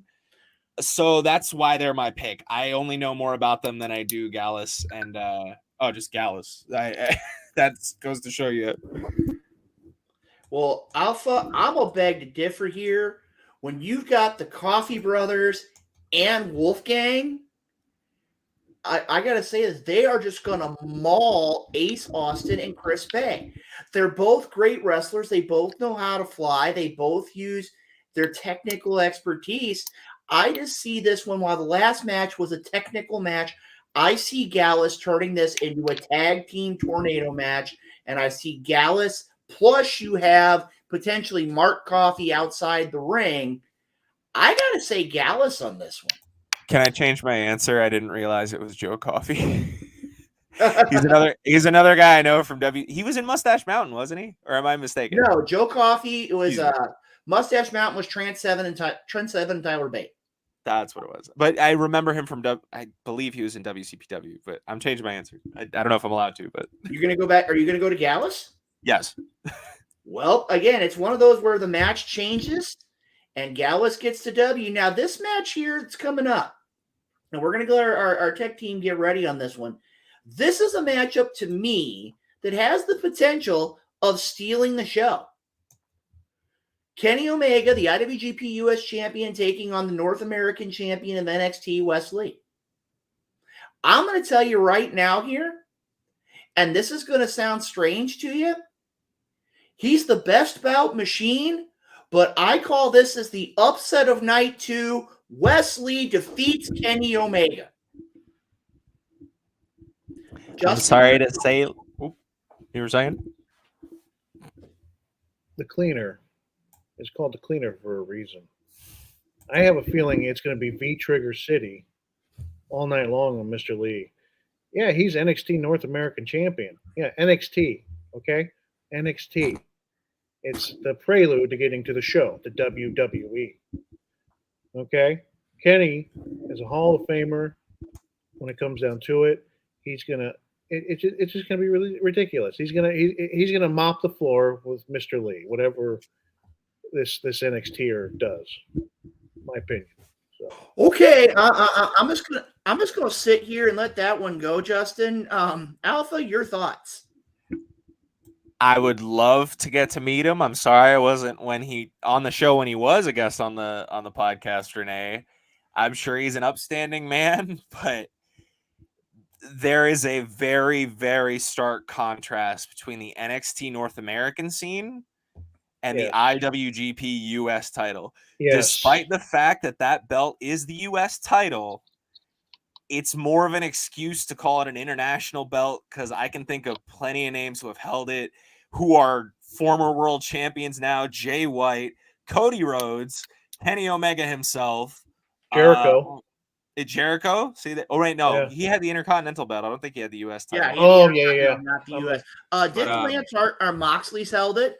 Yes, he has. Yeah. Lance Archer has held it. And those are all fantastic examples of wrestlers. And we're talking, this is Kenny Omega post beating Ospreay for the title. Will Ospreay, hidden weapon, United Empire, like fully 999 level Ospreay, and the one-winged angel hit him with the supernova. That's a Final Fantasy reference. I hope somebody got it. No, but I'm sorry.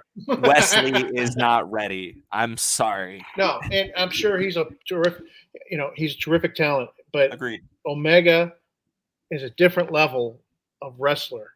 It's not just name. Omega is just, he does things in that ring, and you're just like, God damn, it's fun to be a wrestling fan. Renee, I want you to tell me that. I'm sorry to cut you off, Justin. I want you to tell me that when I show you the table spot that they took at Wrestle Kingdom. I don't want to hear this. You tell me Wesley can take those Japanese table bumps, then I'll believe you. And that's going to be another discussion for another day. Speaking of which, we're going to go back to another, I'm going to say honestly, a technical wrestler versus a power wrestler matchup. Powerhouse Hobbs, the TNT champion, taking on the New Japan Television champion, Zack Sabre Jr. And I'm going to tell you right now here, My view is simple.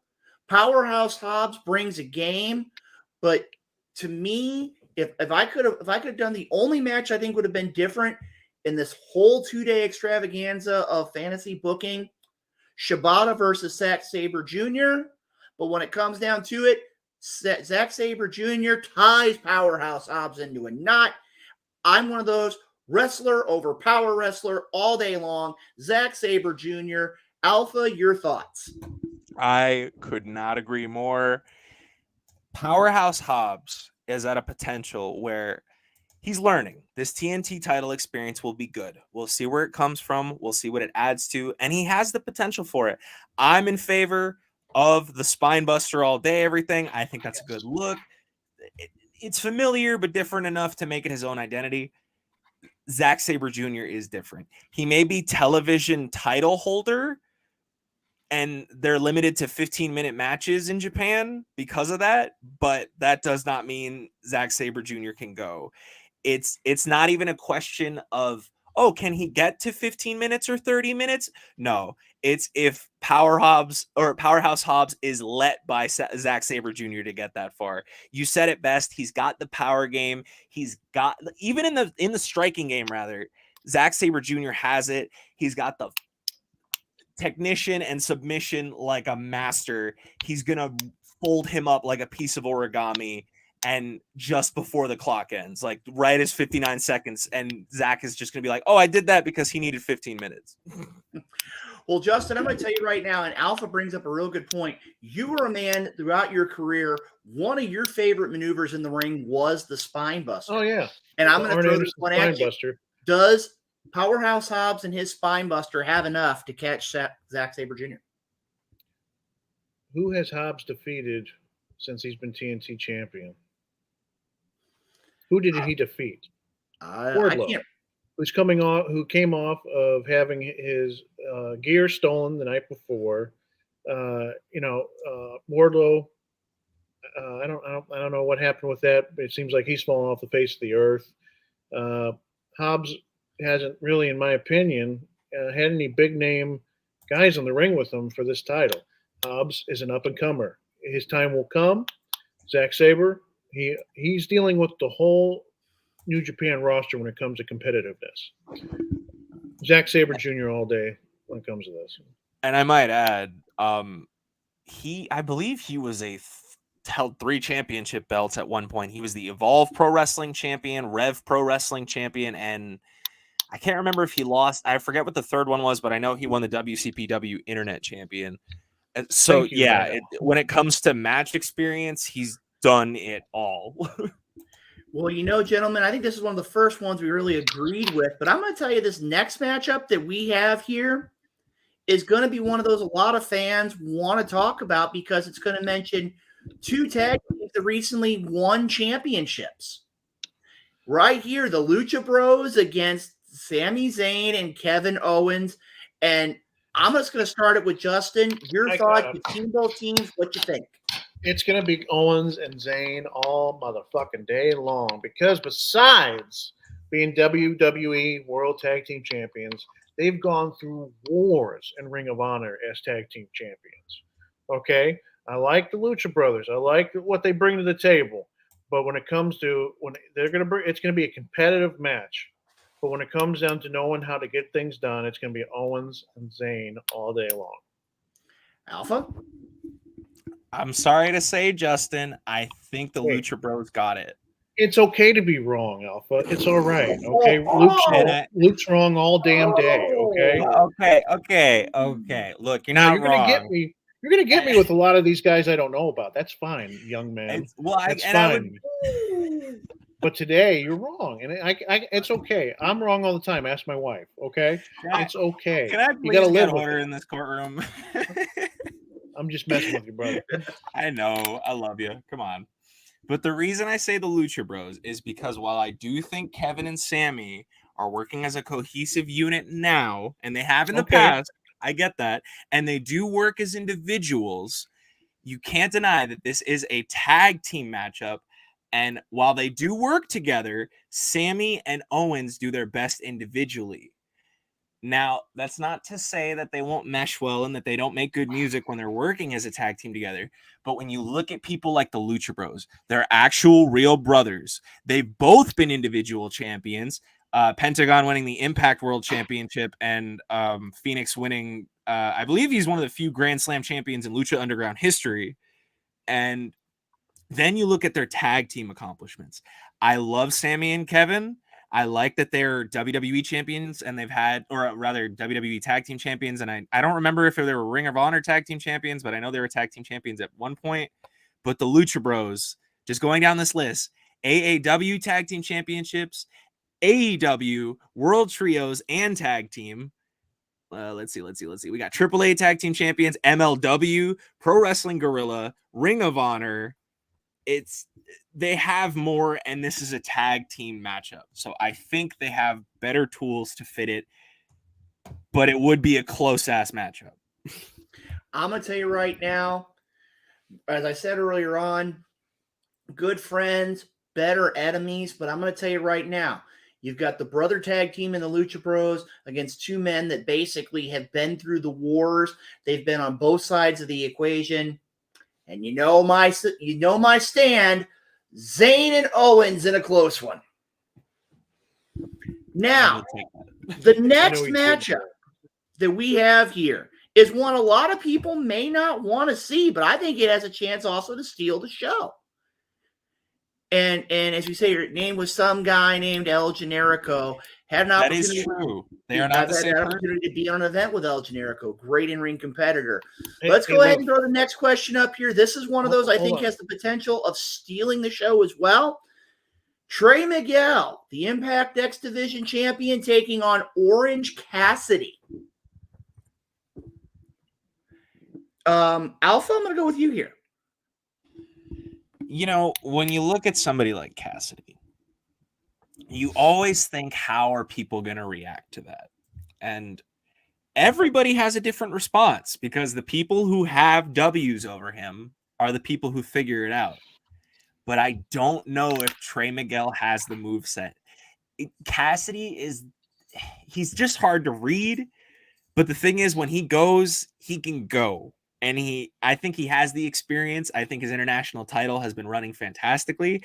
I'm sure Trey is a good wrestler and fantastic commodity in Impact, but I'll be the one to say I don't think winning the Impact X Division title has as much grandstanding as it used to back in the day.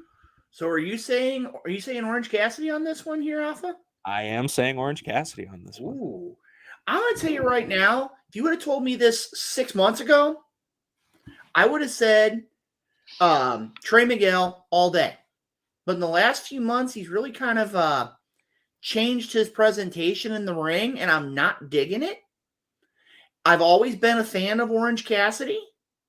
And I'm going to tell you right now, it may be lots and lots and lots and lots. And yes, I'm going to agree with the pockets. Orange Cassidy would get the W over Trey Miguel. And again, Renee, you and I may have a disagreement here, but and again, I agree. But I think Orange Cassidy brings a completely different match to the table. And I don't think that Trey Miguel is going to be able to understand the phenomenon that is Orange Cassidy. Justin. Yeah, I'm going to go with Orange Cassidy on this one. Anyone that could be in the ring with Pac and come out with their head intact, I give a lot of credit to. Cassidy's been in there with some heavy hitters as of late. I'm really glad they did not put the belt on Jarrett when he was up against Cassidy. I'm going to go with Cassidy on this. He's been proven. Seems like month after month, he's getting the job done. And I think too, if I'm not mistaken, 17 or 18 successful defenses of the international title in AEW. I mean, a great run for him. Alpha? Well, I wanted to add that the best part about Cassidy's run is that he's doing so well. And that just means when somebody does beat him for the title, throwing it out there, Cassidy AEW World Champion 2024. Ooh. And you know something, to quote, I believe it's Excalibur, as we just did here on the Wrestle Talk podcast, We've got to give the people what they want. Always. Sorry, I had to go there. Next okay. matchup is going to be one that's really interesting here. Carmelo Hayes versus Claudio Castagnoli. And I'm going to tell you this right now. To me, this is a match, and I'm just going to say it. I say Claudio Castagnoli gets the W. Yeah. But I think this really gives Carmelo Hayes the chance to showcase himself. Now, when you have him against a Braun Breaker, that's a completely different chance. That gives him a chance to really break out of that NXT bubble, to show that he is the real deal. But Claudio has so many different methods of offense. And I honestly think this is going to be the match that could go 30, 35, 40 minutes. And neither man is going to show signs of slowing down. But the end result, I think Claudio just has too many tools in the toolbox for Carmelo to keep defending from it. And again, I see it being a marathon, but I see Double C, Claudio Castagnoli, getting the W. Justin, your thoughts? All I got to say is the king of swing, Claudio Castagnoli. Yeah, Hayes is going to be a showcase, all right. He's going to showcase on how to get your ass kicked properly. And it's not going to go 30 minutes. Claudio is going to mess him up. He's going to teach him, hey, you're a young gun. You're coming up in the business. That's great. But I'm still the man. And, you know, if he had the proper promo skills, Claudio would be the number one man, I believe, in pro wrestling today. So, Claudio, king of swing. Alpha? You even got to ask, dude. It's Claudio. Like, come on. It just, Carmelo has I agree with you, Luke, in that they should book the match. If anything, you do a best of 3 pinfalls, just like Zayn Joe, or even Zayn Claudio, funnily enough, and you show Carmelo's never say die attitude, but then you take Justin's approach and you make it a shutout. Claudio gets 2-0 against 2-0's Carmelo to really drive home that he's the NXT champion, but so is Claudio, and this is him now. Okay, a very valid point there. Now, the next match has a lot of people, and actually somebody I'm surprised we haven't talked about this entire show, but had a huge winning potential at WrestleMania. Theory versus Gunther. Justin, I think you've already given your answer without saying a word. I gotta talk. Let me go. Okay. I got a rant. God damn it, I forgot about it. Go off. Do it. Poor motherfucking Austin Theory was not a winner at Mania. You had him beat Cena, who was phoning the fucking thing in. Okay? I am so mad about that fucking match. You know, everybody's like, oh, Cena passed the torch. Yeah, he didn't pass shit, okay? He didn't give 2 shits about that fucking match, okay? Hollywood is where he wants to be. He's just doing a favor for the motherfucking E. I think I just rhymed right there. Anyways, poor Austin Theory. You have him have that match, and then you're like, oh, we're doing this booking match. You're going to be facing Gunther. Oh, okay. Let me just lay down because I don't want to get my ass handed to me like I know what's going to happen. Gunther is the next heavyweight champion. Gunther is, I really do believe that maybe they should keep Reigns as the champion for as long as they can until they can build up Gunther versus Reigns. I would love to see Gunther versus Reigns. And, you know, earlier we're talking about Gunther and his triple threat match. He's probably on par to be the longest reigning Intercontinental Champion in history. You know, and you have the Honky Tonk Man who has that record, but who in the hell did he was getting. Gunther is proven that he can get victories without taking shortcuts, he does have help from time to time, but he's having some banger matches with everybody you put him in there with. You can put him in there with Sheamus, you can put him in there with McIntyre, you can throw him in there with Ricochet, you can put him in there with Kofi Kingston. He's going to have fantastic 5-star matches with those guys. Poor Austin Theory, they were trying to build him up by having to go against Cena at Mania, but when it comes down to it, it made him look like it fell flat. And poor Austin Theory is going to be another notch in Gunther's boots. You're on mute, Rob. You're on mute.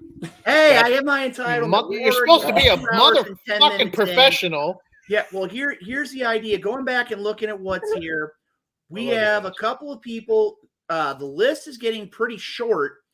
The next one on the list for Intercontinental Champions is the magnificent one, Don Morocco. Then Randy Savage, Pedro Morales, and the Honky Tonk Man. I'm going to tell you right now, Honky Tonk Man, not the greatest champion of the Intercontinental title.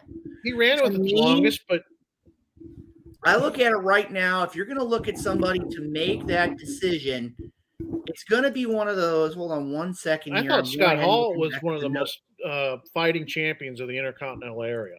You know, one of them, I'm going to say, I would rather put the idea of a Pedro Morales or a Randy Savage.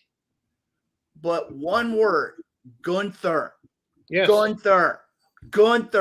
Austin Theory can do all the things that he can do in the ring. He can be sneaky. He can do all the things that you want him to do. He can be just that egotistical guy.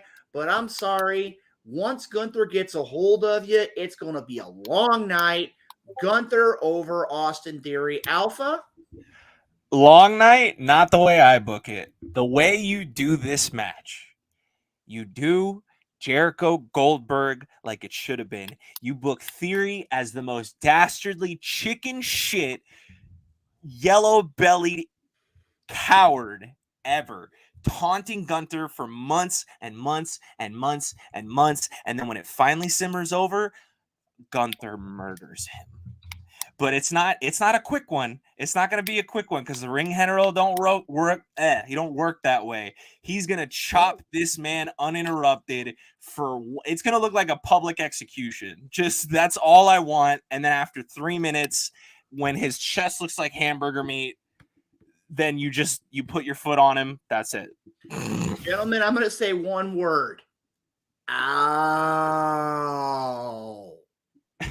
That's about all we're going to say there with that particular match. Now, Justin, I just kind of a small little rant. A small Go off. Poor Theory should have been made to look dominant in that match with Cena. He should have come out being a dominator after that. And do you guys, what's he been doing since Mania? What's he's Theory feuding been with Mysterio right now? Yeah, he defeated Rey Mysterio. Oh, it just boggles my mind. You know, he could have been the next Orton. If you remember, Orton defeated Taker at SummerSlam, and it propelled him. You know, it just didn't feel like any type of fell flat. And I really feel bad for Theory because they're trying to build stars. Thank God for Gunther. Gunther 2024. That's all I got to say. So. Well, guys, we're going to go ahead. We only got a couple more matches here as a part of our Champions Clash. Next one is going to be our final tag team matchup, and this one I think is a lot of interest with me. The IWGP Tag Team Champions Aussie Open taking on the AEW World Tag Team Champions FTR.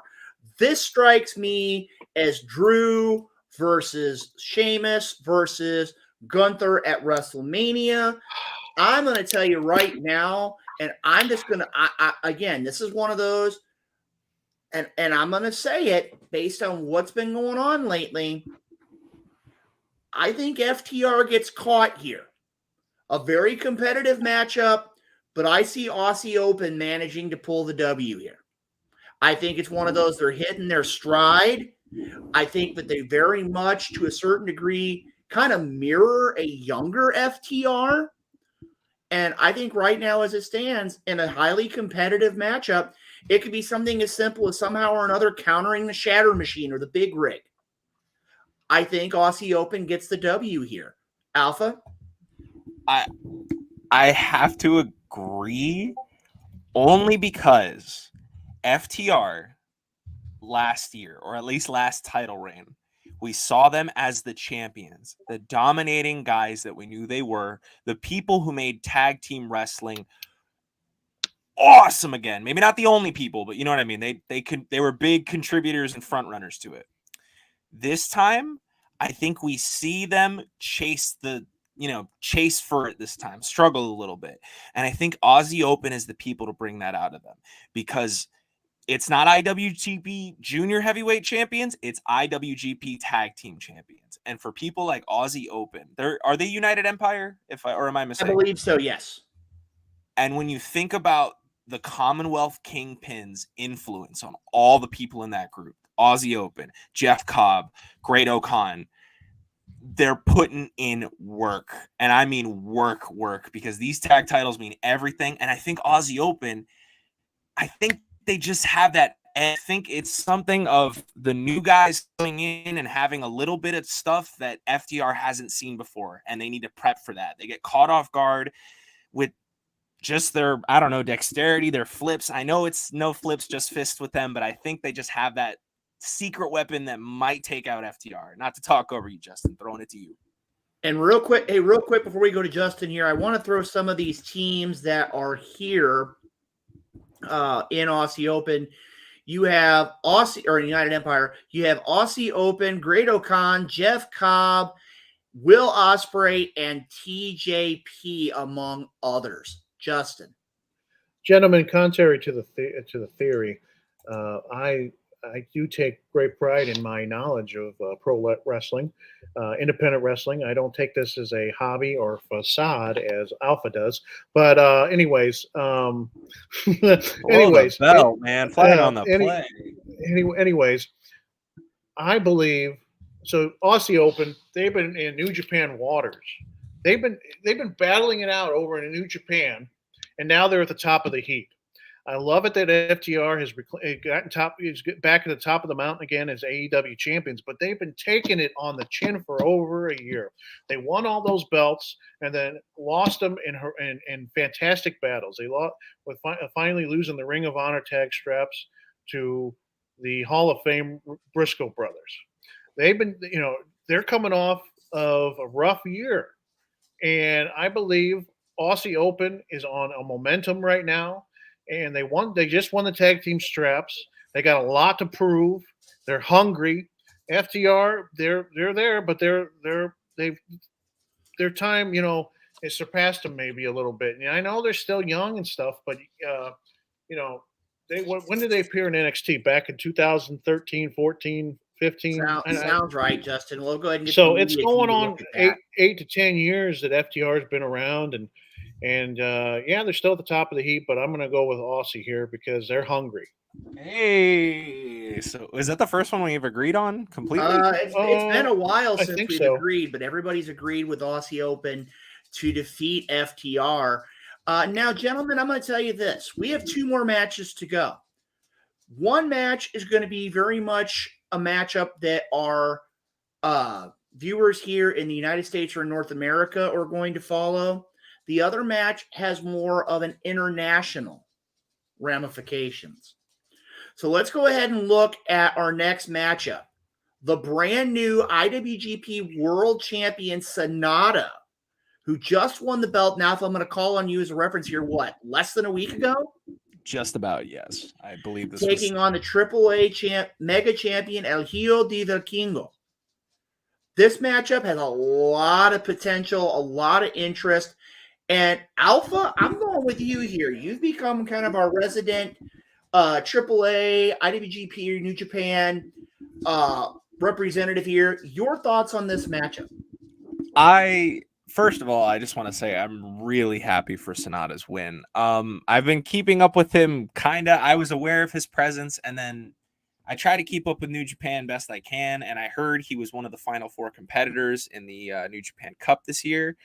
And out of the 4, they were new names. And I was like, New Japan is cool about giving tournament wins to people and them losing the title shot. But the tournament win means a lot more because you get the shot of them with the trophy. And Sonata was my pick. I picked him out of a sense of, I was like, you know what? I think Sonata's ready. He's done this long enough. New Japan likes to throw people a bone every now and then. And then lo and behold, the man wins the belt or wins the tournament and then proceeds to blow my mind and win the belt off of Kazuchika Okada. And that, to me, is a really big factor as to why I like Sonata. But I think it's very biased only because I don't know a whole lot about Vikingo, I have been checking his matches. I'm positive he's definitely got more championships under his win. But to beat Kazuchika Okada following the New Japan Cup is not an easy task to do. Only so many people can actually attribute to that, and I don't know that Vikingo is ready for his strong style because Sonata is a warrior. They go very long in matches like that, and I don't think the pomp and flash will save him from what he's got. Alpha, normally I would agree with you, but I'm going to disagree this time. And I put this is something I think Justin may fall out of his chair when I use this. No, my fat ass. I go back to something called the Meltzer scale. And if you look at AEW, Kenny Omega, Hijo de Vikingo, phenomenal matchup. And I think right now, as it stands, and I mean, again, Sonata has held countless titles, like former multi-time IWGP Tag Team Champion. I think he's held a couple times held the Never Openweight Championships. Junior Heavyweight Champ, I think. Junior Heavyweight Championship. I'm going to tell you right now, right here, right now, I say Vikingo wins. I think it's just one of those where give Sonata even a few weeks to get the idea of really establishing himself as the IWGP champion, and it's a different story. But right now, right here at April 11, 2023, Vikingo defeats Sonata. Justin. So, gentlemen, when we watch UFC fights, going into them, you never know what's going to happen in UFC. You see a guy win the championship, and then the next month he's defeated. You're just shocked because of what happened. This is how it is between these two. Sonata, at top of the heap, won the heavyweight title from Okada, and it's very strange that this happened so fast. Usually New Japan, these guys, they carry the belt for a good amount of time, defend it. They have their intense battles, but out of nowhere, Sonata came and beat Okada. This I love this guy. I can't pronounce. Someone help me to pronounce this guy? Vikingo. I keep wanting to say Vikingo. Vikingo is a lion that's got a taste for blood right now, and he is on a path of take no prisoners. And I'm loving it. I love the match he had with Omega. I'm loving what he's doing on the indie scene. They're bringing him up here to Seattle at some point for Defy. He is take no prisoners. He throws his body on the line. I think they'll have an epic battle, and it'll be a long battle because Sonata is known for going. In New Japan, they're known for going long bouts. And I think when I see Vikingo, I think of young Jeff Hardy, who likes to lay his body on the line. And I see Vikingo getting the Duke on this one. Wow. I mean, again, very, very great discussion here, gentlemen. I mean, Vikingo is a 2-1 victory here. Alpha, any thoughts? It hurts to be the only IWGP fan here. I love New Japan, brother. I love it, but I'm shocked. I am shocked with how short of Okada's reign was. I wasn't prepared. It wasn't that short. He won it. Wrestle Kingdom. That wasn't too long ago. That was only a couple months ago. It's true. Well, yeah, but when these New Japan wrestlers win the belt, they usually have longer reigns, and I wasn't ready for it. But it's Okada, and it's like his 6th reign. Sorry, Luke. We'll give you an idea here. When you go back and look at our Champions Clash here, Monet wins her opening matchup. We go a little bit farther on. The idea of where Kenny Omega won his match. Zack Sabre Jr. won his match. I mean, again, we did have a lot of IWGP representation here, but in this case here, I think it's Vikingo just has a little too much to go with. And now, finally, the main event of part 2, the match that everybody wants to talk about, the dream match that everybody for years and years and years, the top 2 promotions in the world, you put their 2 main events together, and you see what it is, MJF and Roman Reigns. Justin, you've already made your decision. I feel one more rant coming on. I can feel it halfway across the country. It's time for the final Justin Wade rant of the night. Let it go, my friend. 2 words. Roman Reigns. I hope that's right. I hope my English is correct. I hope I wanted to start a rant here, but I wasn't thinking about the proper etiquette of English here. Anyways, gentlemen, Roman Reigns.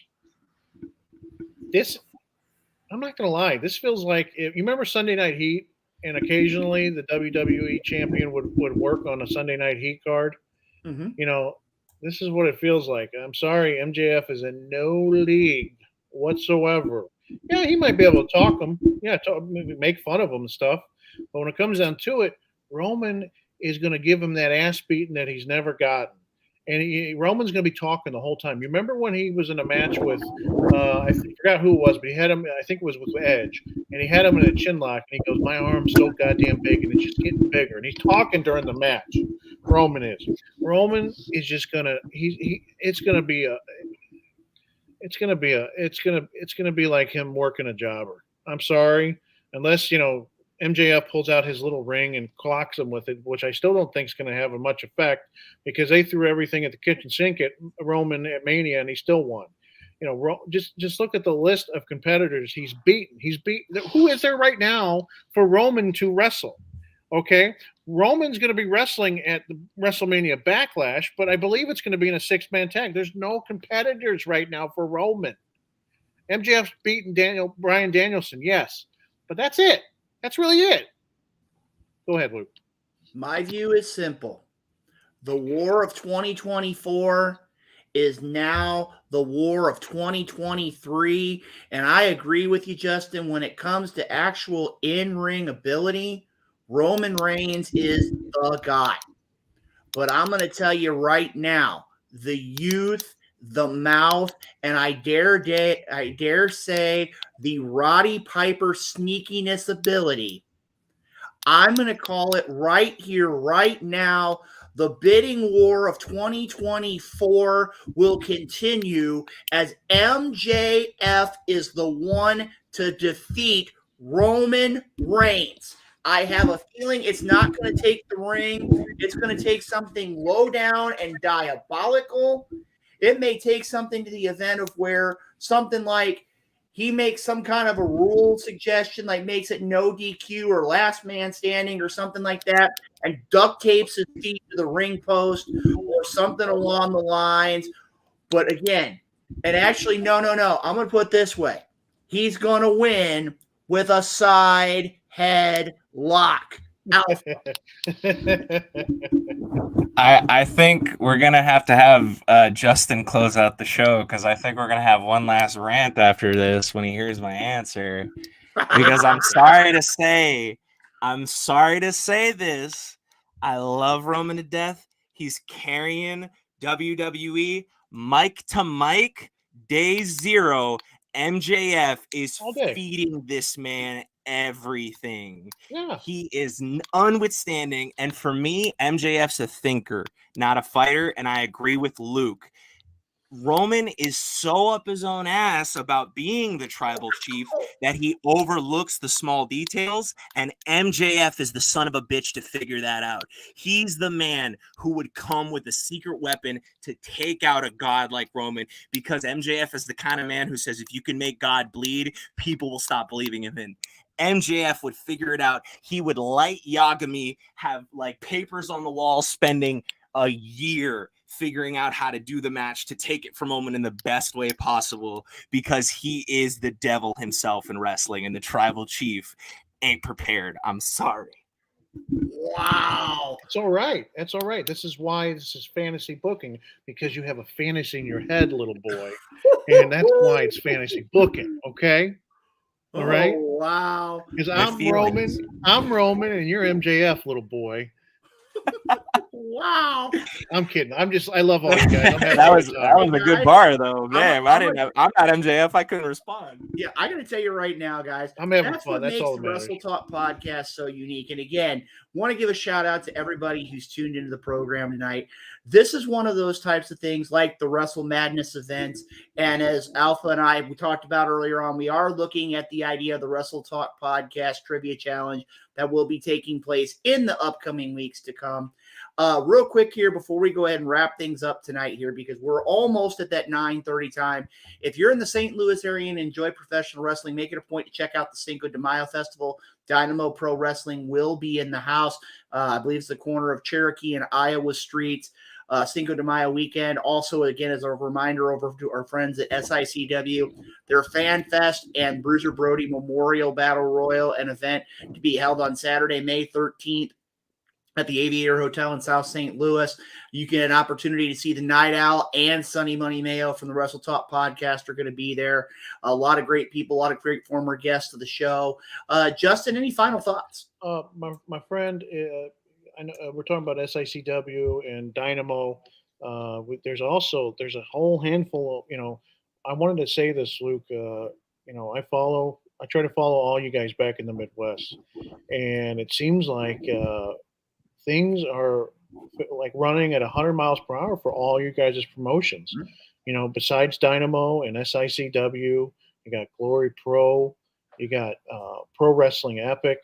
You got the return of WrestleMax. Yeah, St. Louis Anarchy. A lot of the boys I didn't get to work with back in the day, but I'm happy they're thriving, and it's fantastic because back in the day, Rob, even before I came around, and you had GCW, you had South Broadway, but who else was there really going? It just seems like there's a lot to see, and every weekend there's a different promotion. It seems like there's more going on now than there used to be back in my day and in your day, Luke. I just love seeing it. I'm glad everybody's thriving. I'm glad everybody's getting a chance to shine. With Benjamin, we talked to Benjamin Trust a couple weeks ago, and he's everywhere. And it's a good feeling seeing this. Not just these one or two promotions that are trying to make it. It seems like when I'm seeing on social media, the crowds are there for all you guys, and I'm very, very happy about that. I miss the business. Someday I'd love to have one more run. Everybody that's been in the ring always wishes that. But I'm just happy as hell to see the promotions doing the way they're doing with Dynamo, with SICW, with Glory Pro, with WrestleMax, with St. Louis Anarchy, and Pro Wrestling Epic. I think I've covered pretty much the majority of them. Look at South Broadway having another, I believe, standing room only event. And again, when you look at other promotions too, you can talk about Central States Wrestling. You can talk about XWE. You can talk about KCXW. You can talk about CCW. You can talk about WLW. WLW,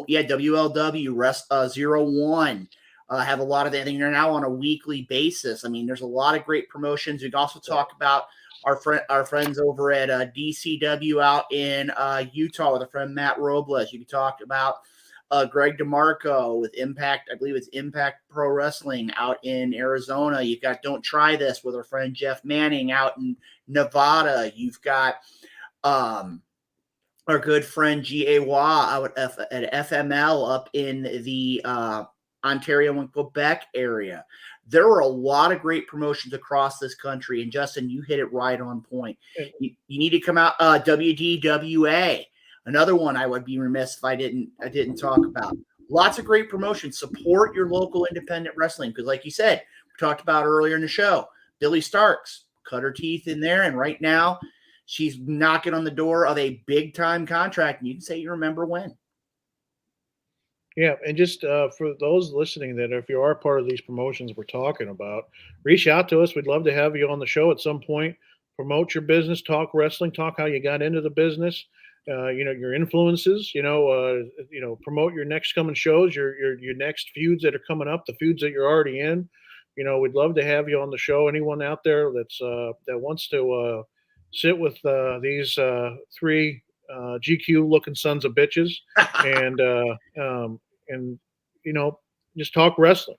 This is the reason why I love this show, because it brings me back to when I was in high school. Every Tuesday night I'd listen to the Stranglehold with Brian Stoll in St. Louis, and that's why I love doing this. I love being on here with you guys. You guys are good people. You guys make me feel like part of the team, and I just I want to promote it and get it out there as best we can, and get everyone involved. Well, Justin, I've got one more too, and I just want to, and again, this is my wish list. I'm going to try to get it taken care of. It's going to be a hopefully chance. I know that coming up soon for St. Louis Anarchy, we are going to see the return, I don't know for how long, of the man, the myth, the legend. And I know Joe Lance used to call me that all the time, but when it comes to it, a man that I idolize and I respect to the nth degree. And that is the return of Dingo to the squared circle.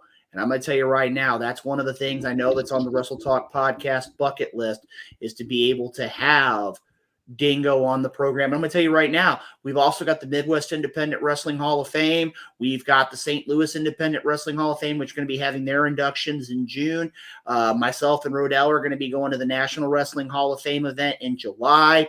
Again, this is why the Wrestle Talk podcast is the premier professional wrestling podcast, because we travel all across the country bringing you the best in pro wrestling. We've even gone to CAC. You name it, we've been there. Alpha, any final thoughts here tonight, sir? I just want to take the opportunity to kind of clarify with people, even if you don't fully appreciate the direction of a company or something that's going on, wrestling is still thriving. The thing is, I know it seems like a lot of work to watch this stuff, because it is, but we wouldn't be wrestling fans if we didn't know how to. So just saying, diversify. People, watch some stuff. I don't know why I'm talking with an accent. Diversify, watch some stuff, hold out hope, and try not to let your first impressions be the immediate impressions. I know it's easy for everybody to say, well, I don't like this guy. I'm sure there's plenty of people who disagree. So just don't let it get to you. Well, guys, right now, we've had a great night of professional wrestling. Alpha, tell you what, before we get going here, we're going to go ahead and throw the sponsors up here one more time. Can you go ahead and talk about our great sponsors here?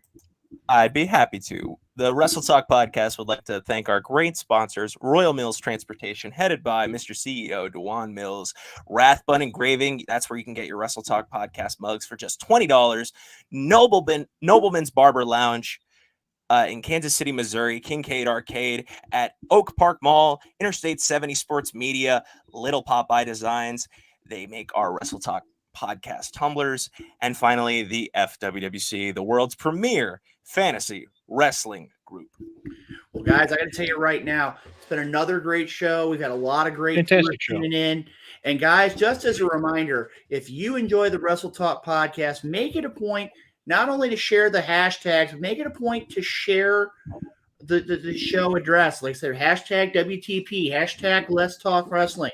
Also make it a point to go to www.wrestletalkpodcast.com. You can get all your great information on the program. You can go and you can catch out the show on a variety of different social media platforms. On Thursday, we're going to have the FWWC tonight, 7:30 on all your great media outlets. And guys, I'm going to tell you right now, as Jeremy Carp brings on each and every week, National Suicide Prevention Hotline, 988. They're available 24/7, 365. If you ever feel like things are getting a little bit too much to bear, make it a point to reach out to a friend, reach out to someone who can be that voice for you. Because when it comes down to it, everybody needs somebody sometime to be that support, to be that person beside them when times get rough. Big Daddy P talked about it earlier tonight. Guys, I'm going to tell you, normally we go 2 hours. Tonight, we're almost 2 hours and 38 minutes of great pro wrestling talk.